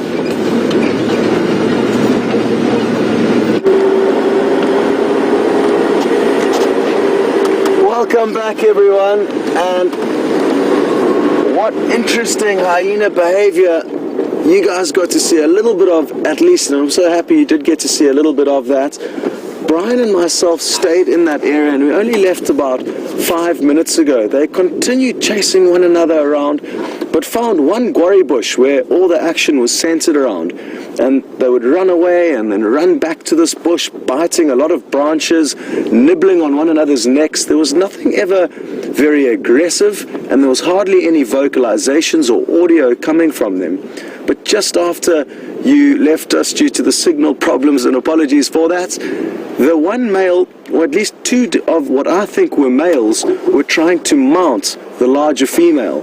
Now, interestingly, when you were still watching, it was the largest one that I think at the end was a female, the biggest, who was showing the submissive behavior. One of the smaller ones had its tail up, and that I think was a male, and I think he had his tail up because he was excited, and I'm fairly certain that female was coming into season. Now, one or two of those males did attempt to mount her. She didn't object to them mounting her, but they didn't actually manage to penetrate. So they didn't copulate, but they were certainly attempting to, and it continued backwards and forwards for quite some time, like I say, until about 5 minutes ago. And then all of a sudden, just like that, they kind of got up and all went their separate ways. The three males, what I think were the three males, the smaller ones, all kind of headed off in one direction, and the female, what I think is the female, in another. Now, I keep saying what I think regarding to their gender. It's incredibly difficult to distinguish between male and female hyena. They both have appendages that look very similar, and the female has got a greatly enlarged clitoris, and that looks like a penis, and she actually gives birth through that, copulates through that, and urinates through that. So all through that one same appendage. And never once did I see that appendage of hers erect.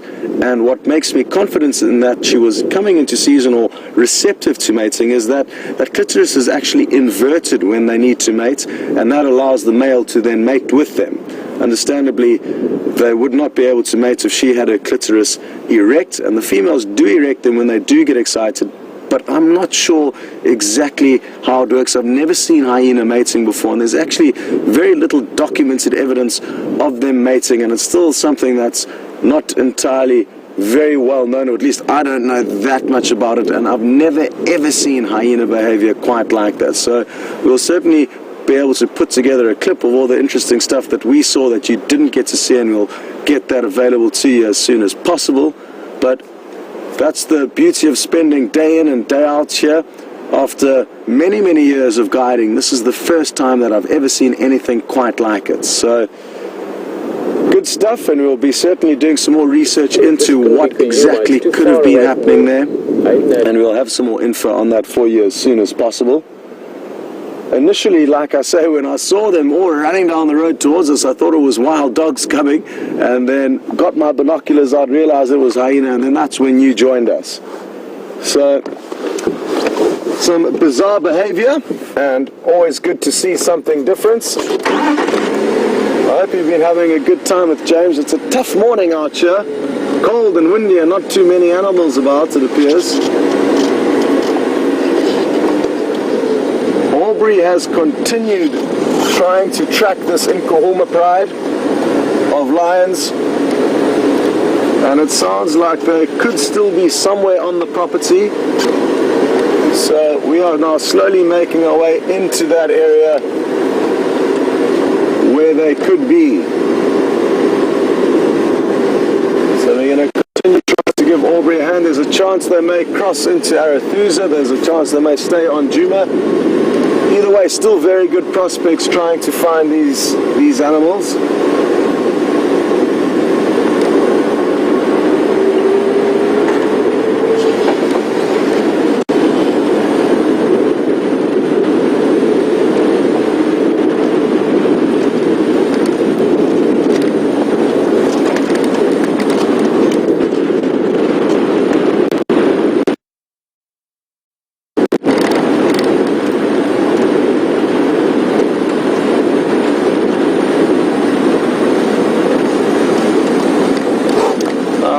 That I didn't mention is that what I thought was the female hyena was not one that I recognized from the clan here on Djuma. She had no notches on her ears. She was in very good condition. She looked like, to me, a young female that was fairly flawless, whereas a lot of the females within the clan that we view, all three of them actually, there's three mothers that I've seen, or that we've all seen at our clan, are all quite scarred and battered. So I don't think it's one of the members from our clan. And on that topic of the different females, there's a hierarchy. So there's an alpha, beta, and I don't know what the official term is for the third one, but there's three different females that have all got different hierarchy within our clan, and all three of them will mate. And the question that's just come through from Jeff is whether or not only the alpha female will mate. And no, not necessarily. Not necessarily. In our case, with the clan here, three different females have all given birth to cubs.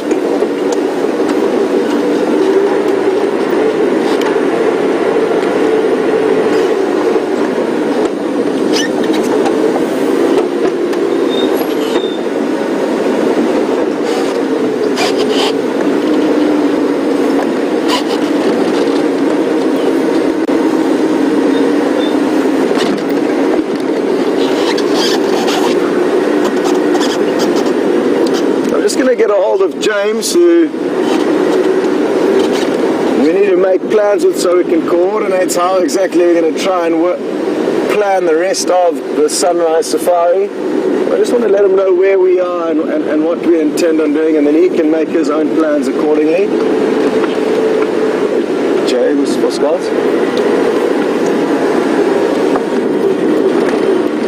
You know, I am heading south from Ballinati's on Rebecca's, trying to give Aubrey a hand with these Nyala and Konzo.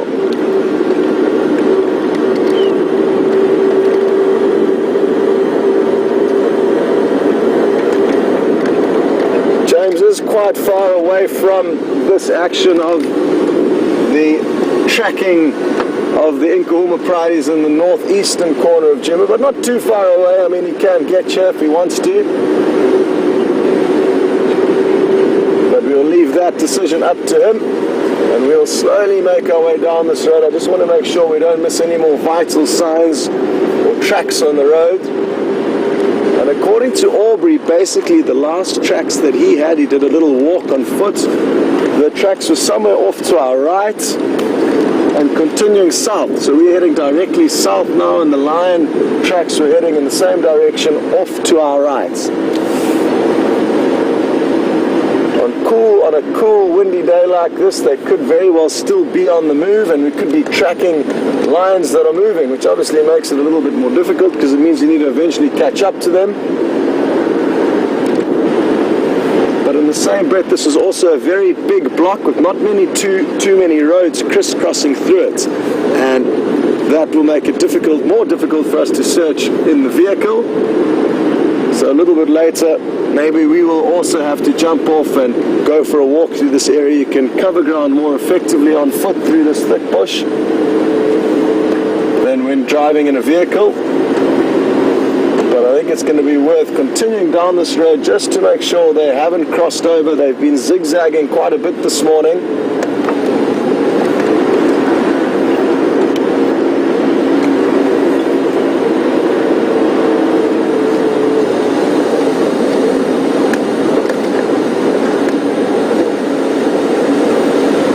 Morning to Carol on Twitter, and you obviously haven't tuned into the show for a while now because you're not aware that we have managed to relocate the new hyena den. It was relocated probably over a week ago.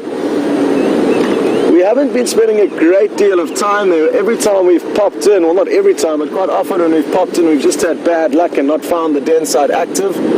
But yesterday afternoon, James had a wonderful sighting there. And that little black cub that you may remember is growing up now. It's beginning to become more grey in coloration. Its coat is beginning to lighten. And ever so slightly the spots are beginning to show.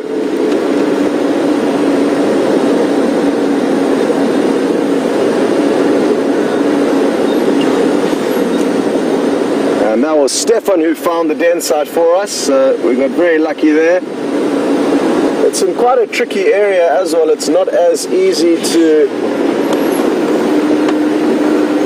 access as the other ones, and it's a lot of very thick vegetation around it.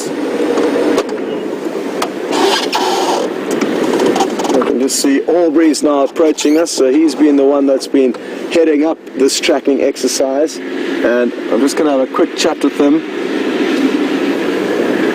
What it means is that the fact that he has made it all the way to where we are now is almost guarantees that the lion are sleeping probably, or maybe still hunting somewhere in this block to our right. But Brian's now going to have to try and shift the camera away to not show the guests here. Obs, well, no luck. Yeah, I must be filling up block. Okay. Well, I'll try maybe from my now. Okay. Yeah, maybe... Okay, yeah, I'll just jigga. Okay, good idea. I'll do that. Good luck, everyone. Me too. You guys have been doing all the hard work, though. So we'll be sure to call you if we get lucky. Thanks, Orbs. I can try, but I'll radio for this. That's how it's got. Okay, good luck. Thanks, Orbs. Sorry about that, everyone, but just important to pay our respects to poor old Aubrey. He's been spending a lot of time working this area, and we're going to continue trying to help him find these animals. His guests also pleaded desperately to try for us to continue helping, which we certainly will.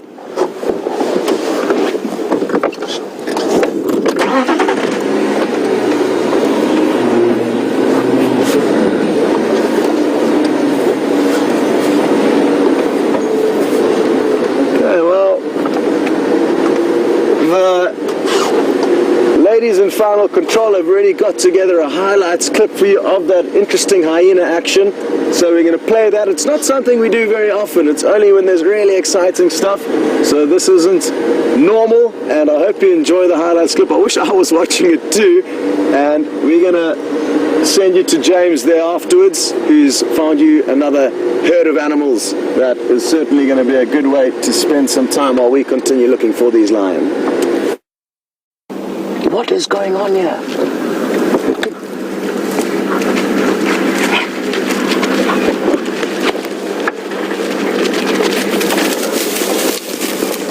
I think it could just be playful behavior. And I think they're excited by the fact that they've been swimming in a waterhole, it looks like. So it's not blood they're covered in. And they're right here all around us. Other two you can see playing off in the background. Absolutely incredible. And quite similar behavior, you could say, to what James saw the other day. And again, it was water related. The hyena seemed really excited and happy.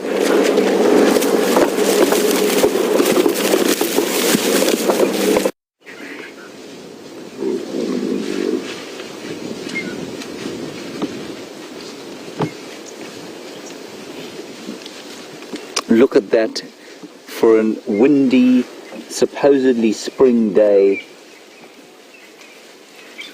But we are not only looking at a glowing tree. I hope you enjoyed those hyenas.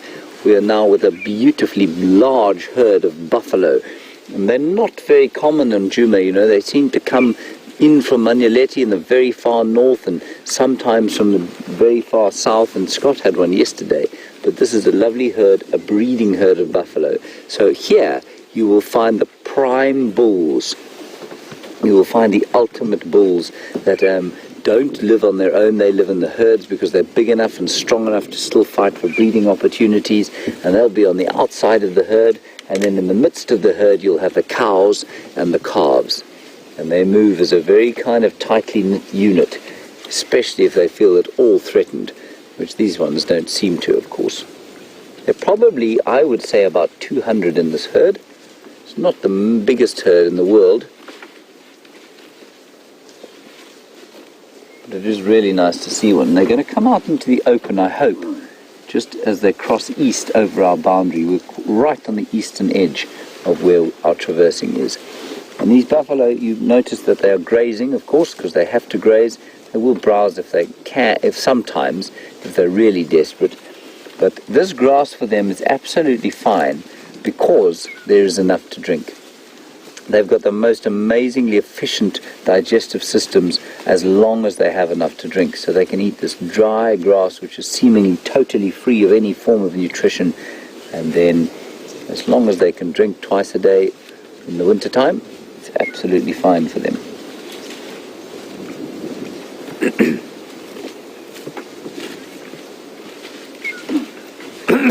Excuse me. It's not a buffalo, it's me.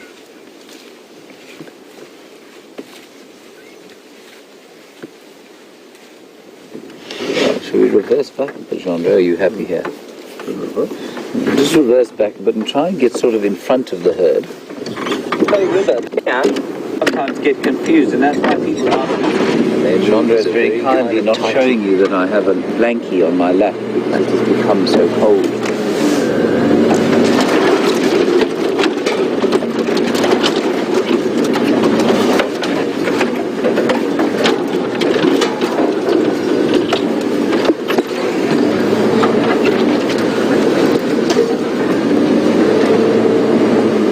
I'm sure it's one of this herd's number that was taken out 2 days ago by the Nkuhumas tribe and then stolen by the Birmingham Mail.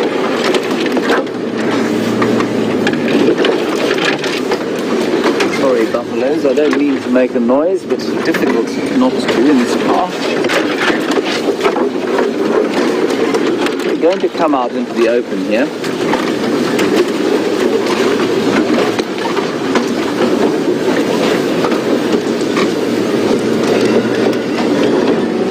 Good to you?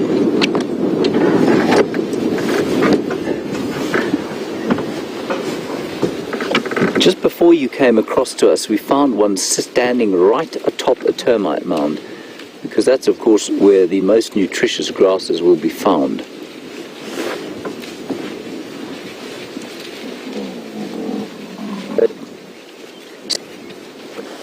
Now, Lynn has made the comment, and it's a good one. Buffalo equals lions. Yes, it does, Lynn. It would not surprise me to find a pride of lions tracking these buffalo, except for the fact that Scott is tracking the Nkuhumas pride south of here, south and long way west of here, and I think that's because they're running, basically, from the Birmingham boys. It wouldn't surprise me, however, to find the Birmingham boys not too far behind here, and perhaps tracking them this evening, or on a cool day like this, they might track them during the day too. But you're absolutely correct, Lynn. Where there are buffalo, there are often lions quite close behind.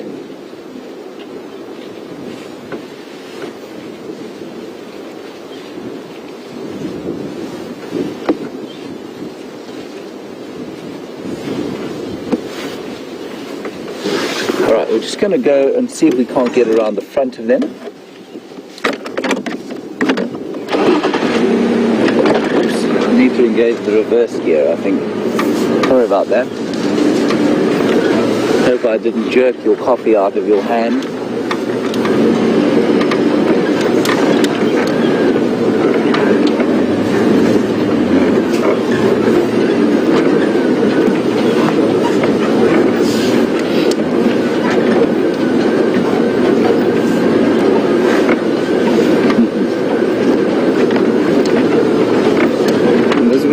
Young Junior from the Nkuhumas pride, 3.5 years of strapping sub-adult male lionhood, is around on his own somewhere.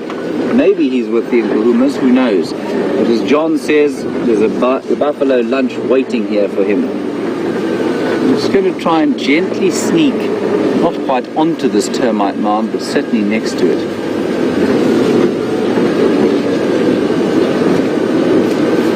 Hello, chaps. Don't worry about us. You just keep going.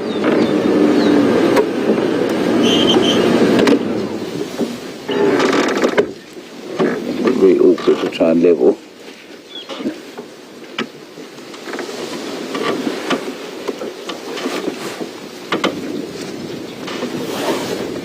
So following a herd like this is obviously not too difficult, because they do leave a very obvious sign in the way of dung, footprints, and squashed grass. And Edward on Twitter, you would like to know if they're easy to track in the wet season. Do they leave a swathe of tracks? Yes, they do, absolutely. They crush the grass, and it's very easy to see where they go.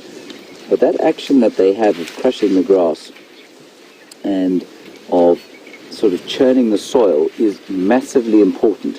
And I think we lack buffalo here. I don't think there are enough of them. And I think that we could do with perhaps a larger influx and some encouragement in their breeding. They certainly used to be culled out here, but they aren't anymore. And buffalo play a huge role in trampling the soil, putting the seeds into the soil, covering them up, and then of course fertilizing them. And they play a huge role, important role in rangeland health. It's a little fork-tailed drongo. Just flew off out of the right-hand side of your screen.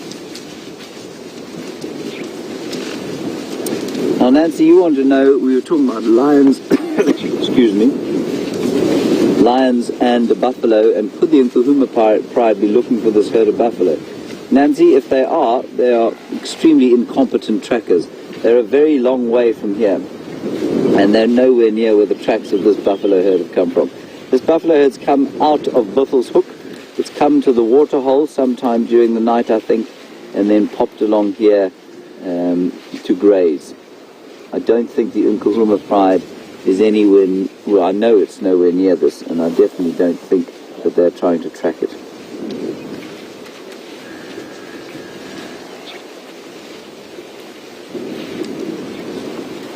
So, Lynn, a lovely question. You want to know, would the lions rather hunt the buffalo during the day or during the night? Well, on a day like this, Lynn, it's not impossible that the lions would hunt them during the day. Mostly, however, especially in this area, they will hunt at night time. So often we find the buffalo freshly killed in the morning, or we hear them bellowing at about 4 o'clock in the morning. We had an incident the other night when the 5 Birmingham boys killed a buffalo just near to camp, and they killed him at about 4:30 in the dark. But there is one place called Duba up in Botswana where the lions kill many buffalo, and there's a wonderful film about it made by the Jouberts. Is it Eternal or no? Eternal Enemy was the hyenas. It's called something like Eternal, and a synonym for Eternal Enemies.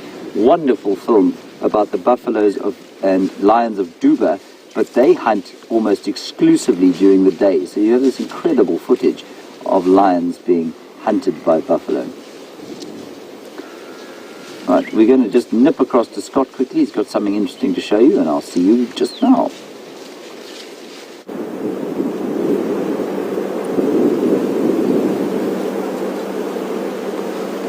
Well, from a large indomitability of buffalo to a very small and old and weak steenbok. I'm not too sure exactly what's wrong with him. He doesn't seem in good shape, although maybe it's just the cold weather that's causing him to not be too concerned by our presence. We're just a few meters from him. Bryan managed to spot him in this thick clump of bush, and his coat certainly indicates that it's not in good condition at all, and that's not surprising to see at this time of year. A lot of the older animals will really start showing signs of weakness. There's not much food around for all the herbivores. Having said that though, you can see he is still feeding, so that's a good sign. But you can see his coat there is looking not very healthy at all, and that's a good indicator of his condition. He also just doesn't seem too lively or strong.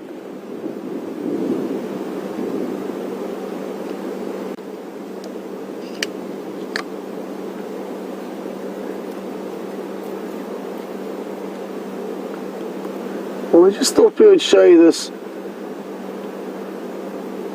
close-up of this poor old male, and we're going to leave him. We don't want to cause him any unnecessary distress, and by moving the vehicle around too much we may do that, so let's just leave him in peace and hope that he does manage to recover. But not looking too promising for him, and we're going to send you back to James with that large herd of buffalo. We are still in the area of the Nkuhumas Pride Aubrey's, slowly fine-tuning where they are. I'm guessing they're a little bit further east of where we are, close to the old hyena den site. So we're going to carry on there, hopefully get to find them. But in the meantime, back to James and the buffalo. Enjoy.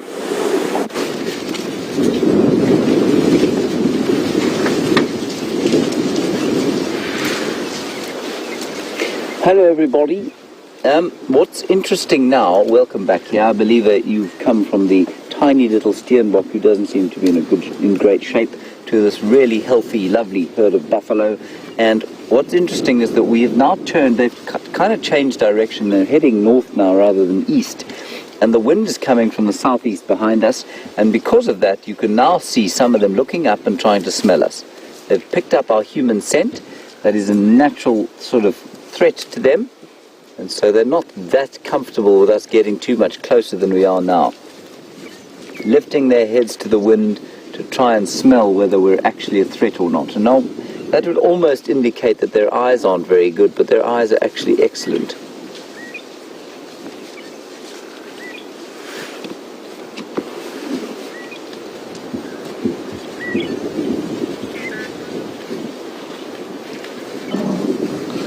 Rena, you say that it's odd to see that there are no oxpeckers on them. Rena, there are a few.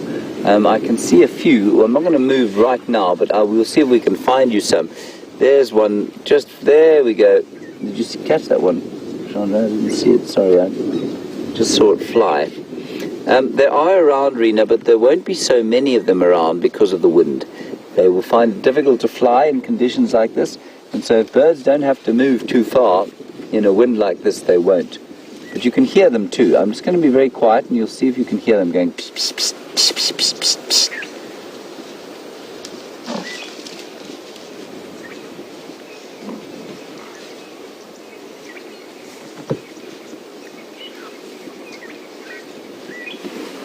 And there's one there. Just flicking around in the picture. There he is.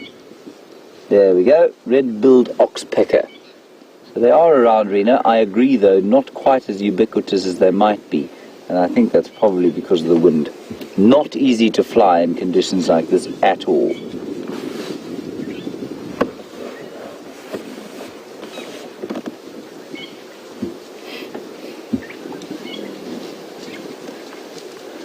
Now, a very nice question from Kruger about hybridization, and do the red and yellow-billed oxpeckers breed with each other? Kruger, they don't, as far as I know.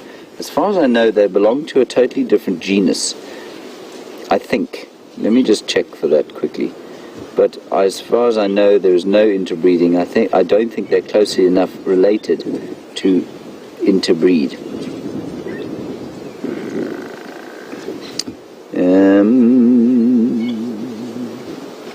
I'm just looking in my field guide. Buffelshoek africanus is the yellow-billed oxpecker. And the red-billed note is the same genus as Buffelshoek erythrorhynchus. And they won't breed. No, they don't. They definitely don't interbreed. Some animals of the same genus left in the same area will sometimes interbreed, and I mean an obvious example of that is the strange phenomenon of the zonkey, a donkey and a zebra breeding together. It doesn't happen very often, and they don't produce what we call viable offspring. They're like a mule, basically, which is a donkey and a horse combined. And by not viable, I mean that they're sterile, they can't breed. It does happen sometimes in nature, but not very commonly. And the animals have to be very closely related for that to be possible.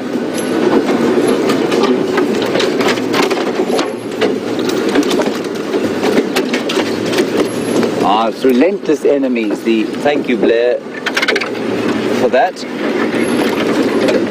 Relentless Enemies is the film about the buffalo and the lions of Duba Plains in Botswana. It's an astonishing film. It's really brilliant. If you haven't seen it, you should. Sorry, we are making them a little bit nervous. We're just going to keep going, though, with them. I love watching a herd of buffalo. There's always something going on.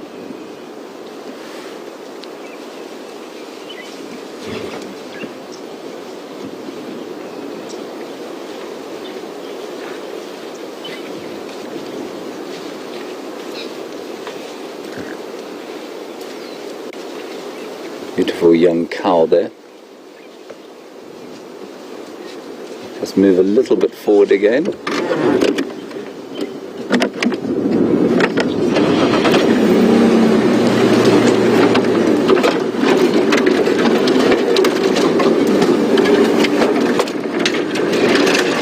We've chatted a lot about Junior over the last couple of hours, and Junior, of course, is a 3.5-year-old male lion of the Nkuhumas pride. And Jess, on Twitter, you'd like to know if he could kill one of these lions on his own. The answer is yes, he could. Not probably a big adult bull. He could certainly take a calf on his own, and maybe even a cow. Watch out there, Jeandré. Sorry about that. Watch your heads, everybody. I'm just going to try and get around the side here a little bit. So Jess, he could definitely, I think he'd probably pick something easier than a buffalo to try and kill on his own.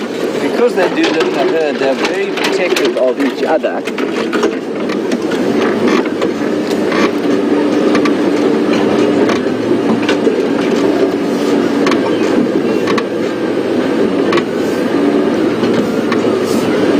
There we go, that's quite a nice view. Is that any good for you, Jeandré? We're now parked on a termite mound, of course, and that gives us a bit of advantage.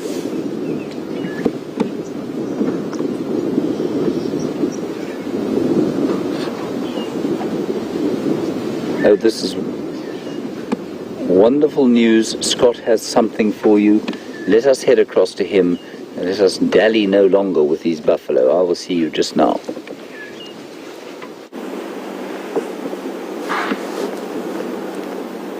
Welcome back, and look who it is. Finally, we managed to find the Nkuhumas pride, and we all owe a very, very big thank you to Aubrey and his tracker William, because they were certainly on top of these tracks more so than we were ever. And if it wasn't for all of their updates, we wouldn't have come into this area and found them. And thankfully Aubrey and his guests are on the way. Now as we take a closer look, you'll notice that there's a tinge of pinky red on a lot of their bodies, so they have been successful in making a kill. There you can see a really good idea, Junior and the one behind it, covered in blood. Hard to tell what they killed. I'm guessing it was something small like an Impala, because they don't look extremely full-bellied. Now, interestingly enough, I can only see 6 members and there's supposed to be 7. And I can't help but worry that another one of them may have been caught by the Birmingham males. Hopefully I'm wrong, but there's no immediate sign of one extra lioness. Junior is still here on the bottom right of your screen, so he hasn't been caught in the crossfire yet. And we're, interestingly enough, not far away from the last hyena den sites on Philemon's Dip, Philemon's Cutline area.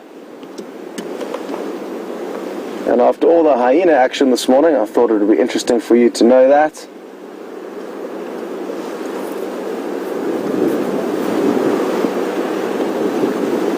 Quite some way from where James is with that large herd of buffalo at the moment.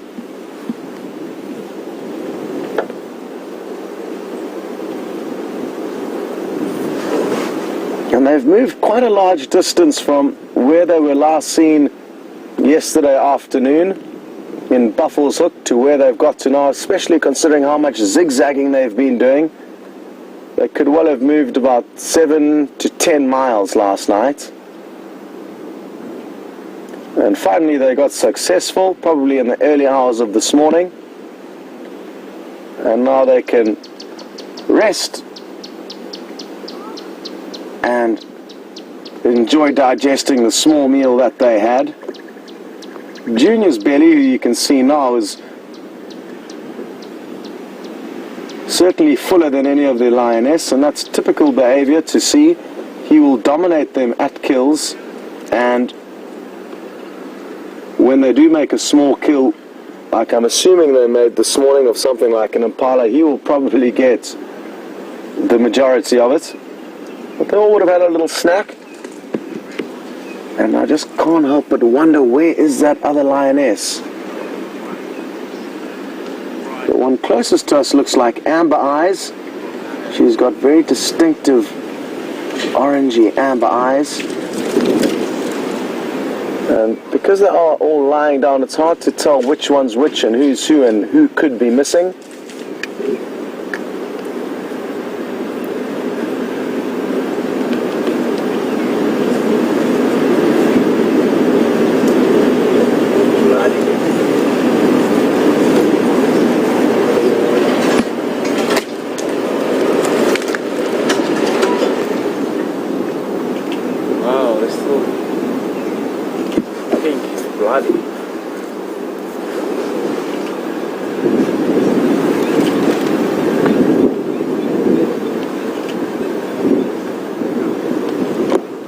with all the interesting behavior we've been experiencing over the last few weeks, and will probably continue to experience for quite some time, with the Birmingham boys coming in to try and establish this area as their territory, David in Michigan would like to know if all this information is collaborated and used by any specific research company, and all of the guides certainly keep track of all the animals' movements, and daily messages are sent between guides, and a whole database of information between where the prides are moving and where they are found, and interactions between them are certainly documented. And there is an organization called Panthera who does do research on leopard as well as lion, and they do have access into this information. And the great thing about this area is that even though researchers may be incredibly knowledgeable in terms of what they do, they typically don't get to spend enough time out in any given wilderness to be able to establish long-term records of lions' movements and the ongoings between them. And therefore us as guides can help them greatly by providing them with information of what's going on, and that is what we do.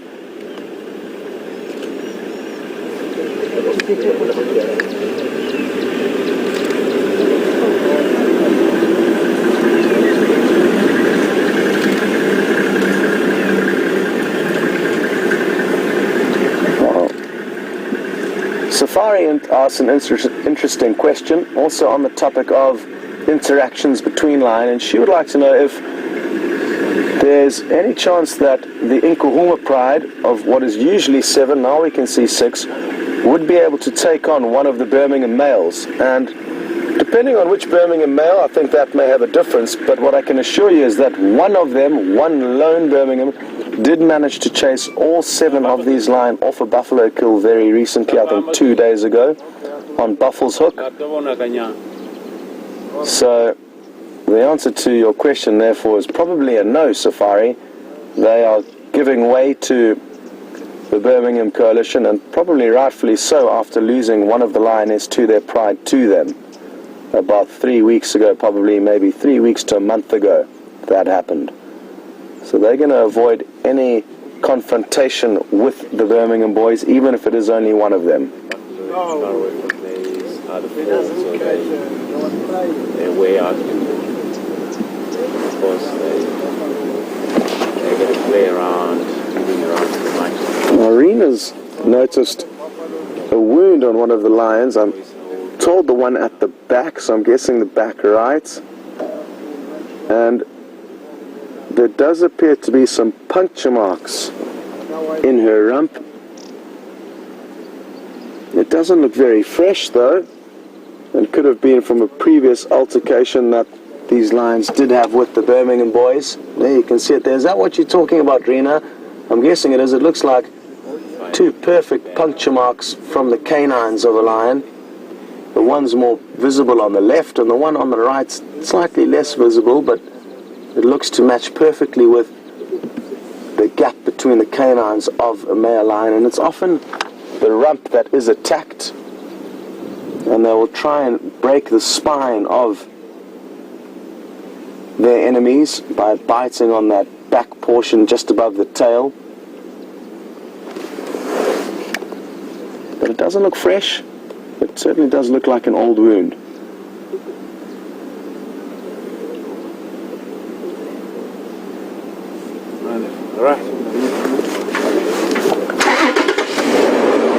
Trudy from Canada's noticed that they're all very huddled up and bunched together, and she's wondering if that's possibly because they're nervous or scared or are aware of something. And I personally don't think so. I think it's because of the cold weather conditions we're experiencing.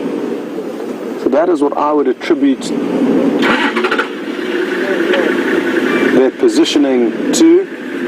The cold weather, so keeping one another warm. But it's not an unlikely theory that maybe they are a bit shaken up after all the ongoings. So that certainly could be the case.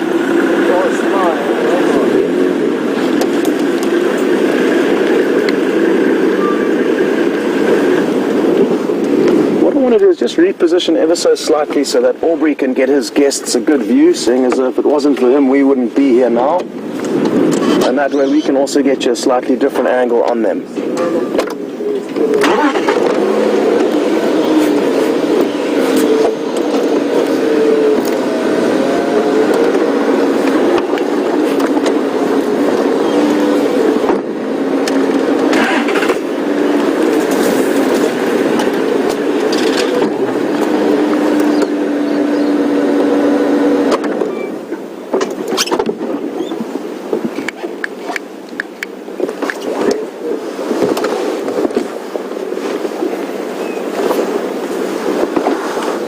Look at that little pose.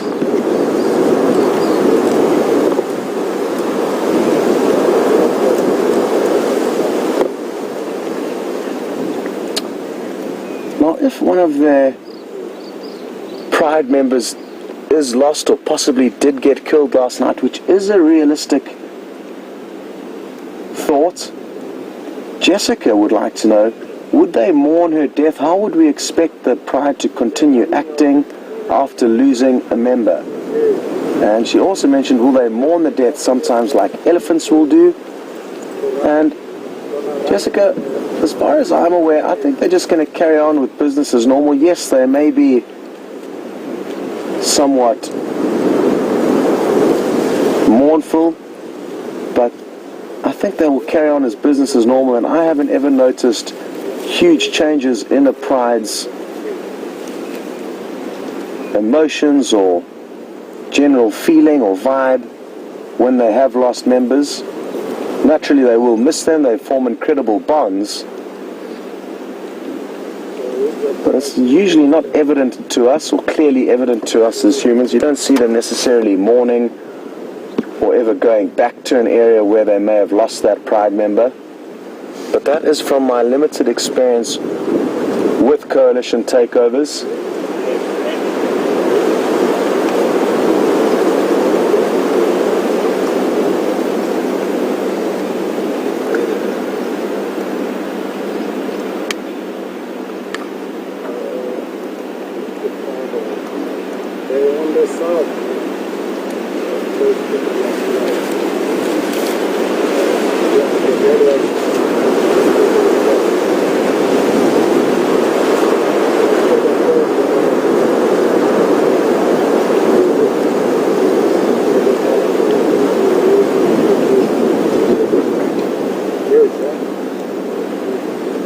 Now, some of you have picked up on all of this blood and are querying my speculation as to them having made a kill and are wondering if it's possibly from a fight.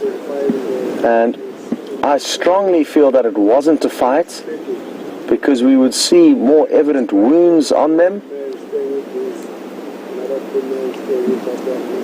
And that's why I think it was a kill that they were fighting over, and possibly that they finished quite recently. And now you can see them starting to groom themselves, and after they've had a bit of a sleep and time to rest and relax, they will probably continue to groom themselves, and by this afternoon we'll probably notice that there's no more pink tinge to them, and some of you have even mentioned that Junior looks good in pink, so I'm glad you're enjoying his new look. But I'm almost certain this is them scrapping over a small kill, and that's why they're all covered in blood, and it's not because they were in a fight. Could be wrong, but it is just my opinion, and I feel quite strongly about it. Also, judging by their bellies, especially Junior's, he's got quite a full belly. And like I said earlier, he will dominate the rest of this pride at the kill, even though they can be so affectionate and caring to one another in times like this, when they're just relaxing. When there's food on the table, they will act very, very differently and fight quite ferociously amongst one another.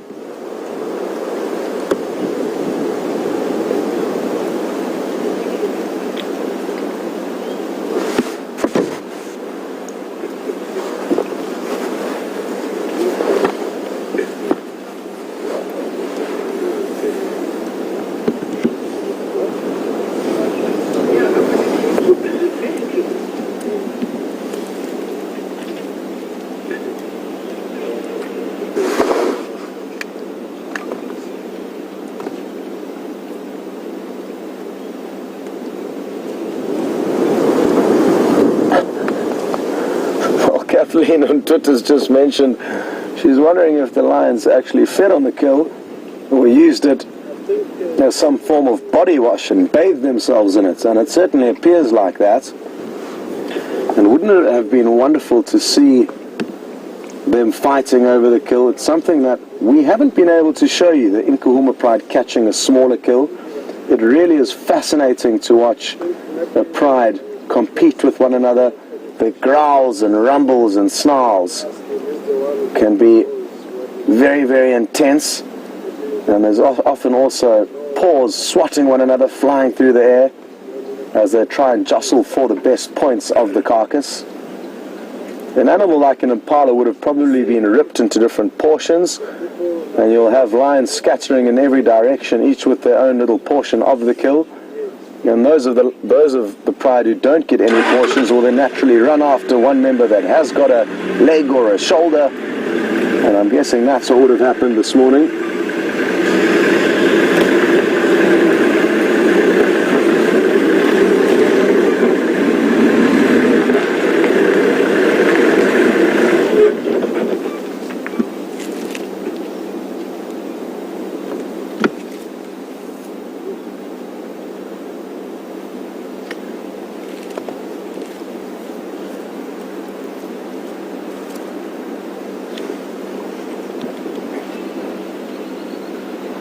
Well, I wonder if this lioness that we're looking at now was the one that was working the hardest to get the kill. She certainly appears to be very relaxed on her back.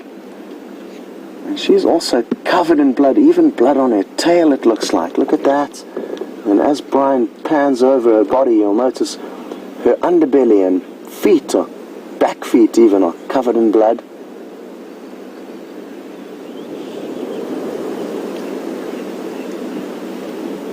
She certainly does look very comfortable for now there.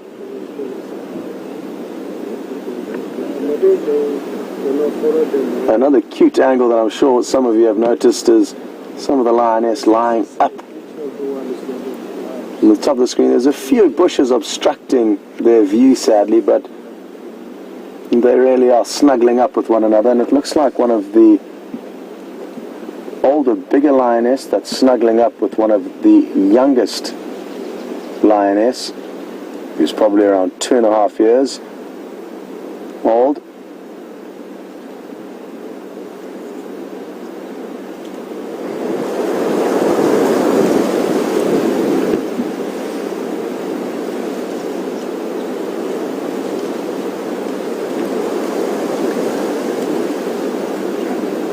I'm so happy that they are on the property though. It's been quite some time since we've seen this pride.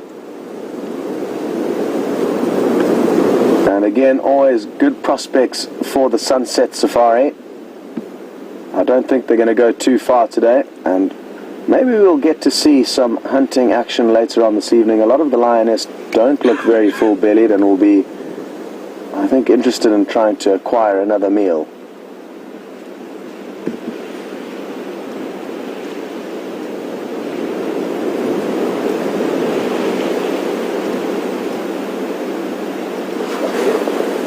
So we've just got a question through from the Matimba male lions on Twitter. I'm guessing it's not the real Matimba males that we see here, but they are interested to know if a lioness within this pride did come into season, would they seek out the Birmingham boys or the Matimba males? And I'm fairly confident at this stage, if it was to happen today, they would be more inclined to seek out the Matimba males because they are still officially dominant. It's a complicated one though, and I'm not sure exactly what would happen. They're not comfortable with the Birmingham coalition yet, and in the coming months I'm sure they will become comfortable with them. They will no longer be strangers to this pride, but for now they are probably far more comfortable and relaxed around the Matimba males and know them as their dominant males. They have mated with them before. They've been dominant here for so long that they are who this pride is going to be inclined to bond with, mate with, share kills with, not the Birmingham boys just yet. Although during all this turmoil anything could happen, and you may find a lioness will separate herself from the pride, therefore taking them out of danger. And if one lioness presented herself to the Matimba males, especially if she was in season, I think that there's a chance that maybe they would be receptive to her and not aggressive towards her.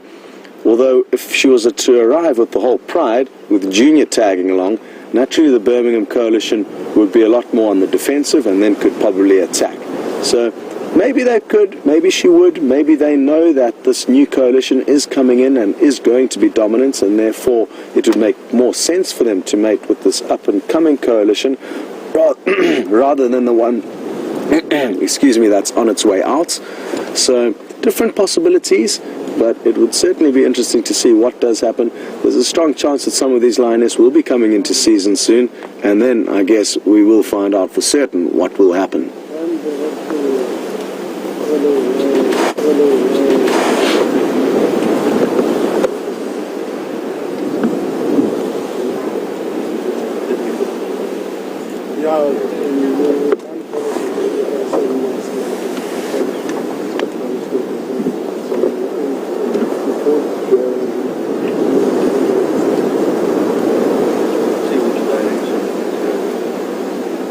No, I think then they're going to do the things like this. What else are we not going to have?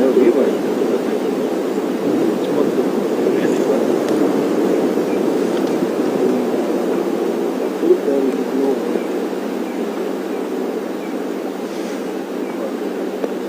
Yeah, I don't think you know that.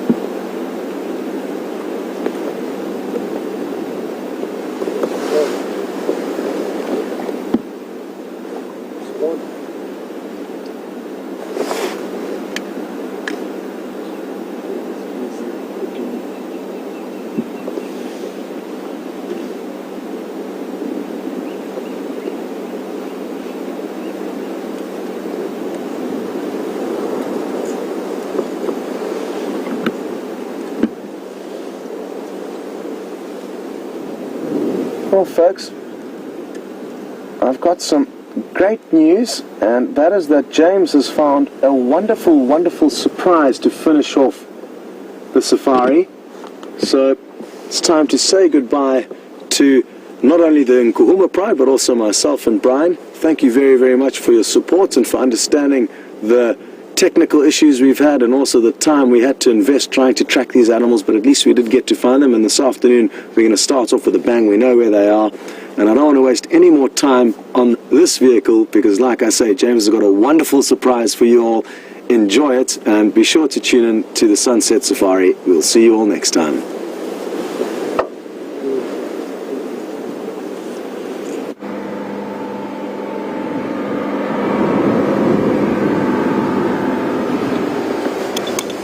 Look at that, everybody. Welcome to the first sighting of Madiba. Well, since he was renamed anyway. Magnificent little leopard that we used to know Sindile is now called Madiba. And he has a very, very fat belly. He's been eating himself into a stupor. I'm not sure how or when. I think Shadow was around here, so maybe she helped him kill something, or maybe he killed it on his own. We did notice him becoming a lot more adept at hunting, and I'm afraid that, just in case you're wondering, that noise behind us is not him growling. It is in fact a large piece of heavy machinery that is just finishing up the Arathusa airstrip, so I'm sorry about that rather industrial sound. I'm so happy to see him again. I haven't seen him for probably about 4 or 5 days. Very, very nice to spend just a little bit more time with him before we head off from drive today. So it's turned out to be actually a rather productive drive given the conditions. Scott worked with Aubrey magnificently to find those lions and eventually got them. The Arathusa guys had little Madiba here, and of course we had a buffalo, which was excellent.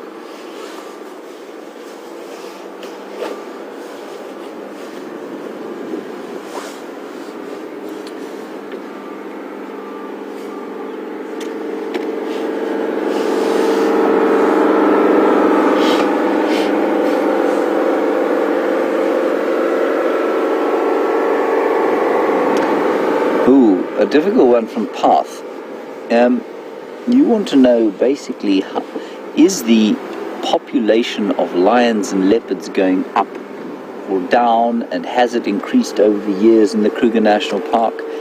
Path, I'd say that the leopard population is probably stable. I don't think it's moved. I think most of the territories are probably full, and cubs are healthy, and there's nothing that really seems to affect them in a deleterious manner. There's no hunting of them, of course. There are no diseases that affect leopards particularly, and so I think that they are in a pretty stable state. Nobody seems to poach them too much out here. Yes, there's the odd poaching incident, but they're very good at avoiding poachers. Look at that wonderful cleaning himself like that. The lions, we think, are okay. There is possibly a decline, and that's probably because of bovine tuberculosis and FIV, feline AIDS, so that will definitely have an effect. They're not in a struggle though. How many leopards there are on the Kruger, I couldn't tell you. How many lions? I actually haven't checked the latest census data, but I think there may well be up to, let's say, you know, I'm not even going to guess, Path. The 20,000 left in the world, I'm going to say probably up to 3,000 in the Kruger, but I might be wrong. I'll try and find out. But the latest Kruger census will probably be on the Sandparks website, so you can go and have a look there. Leopards, of course, are much more difficult to count because, you know, they're much more secretive. And in an area like this, of course, we get to see them very well because it's a private reserve. We can drive off-road, we can track them on foot. So we do have a very good handle on what's going on with the leopards here.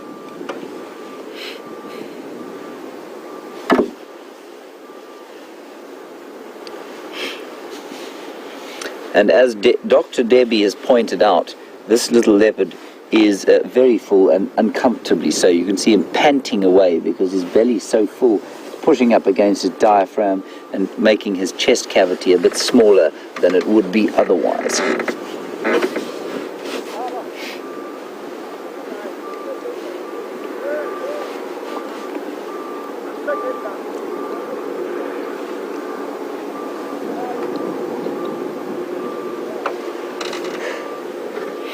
I just think it's such a privilege to have spent the amount of time that we have with little Sindile / Madiba.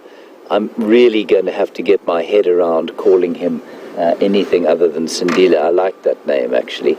I'm still not convinced of what its meaning is, but I did actually quite like it.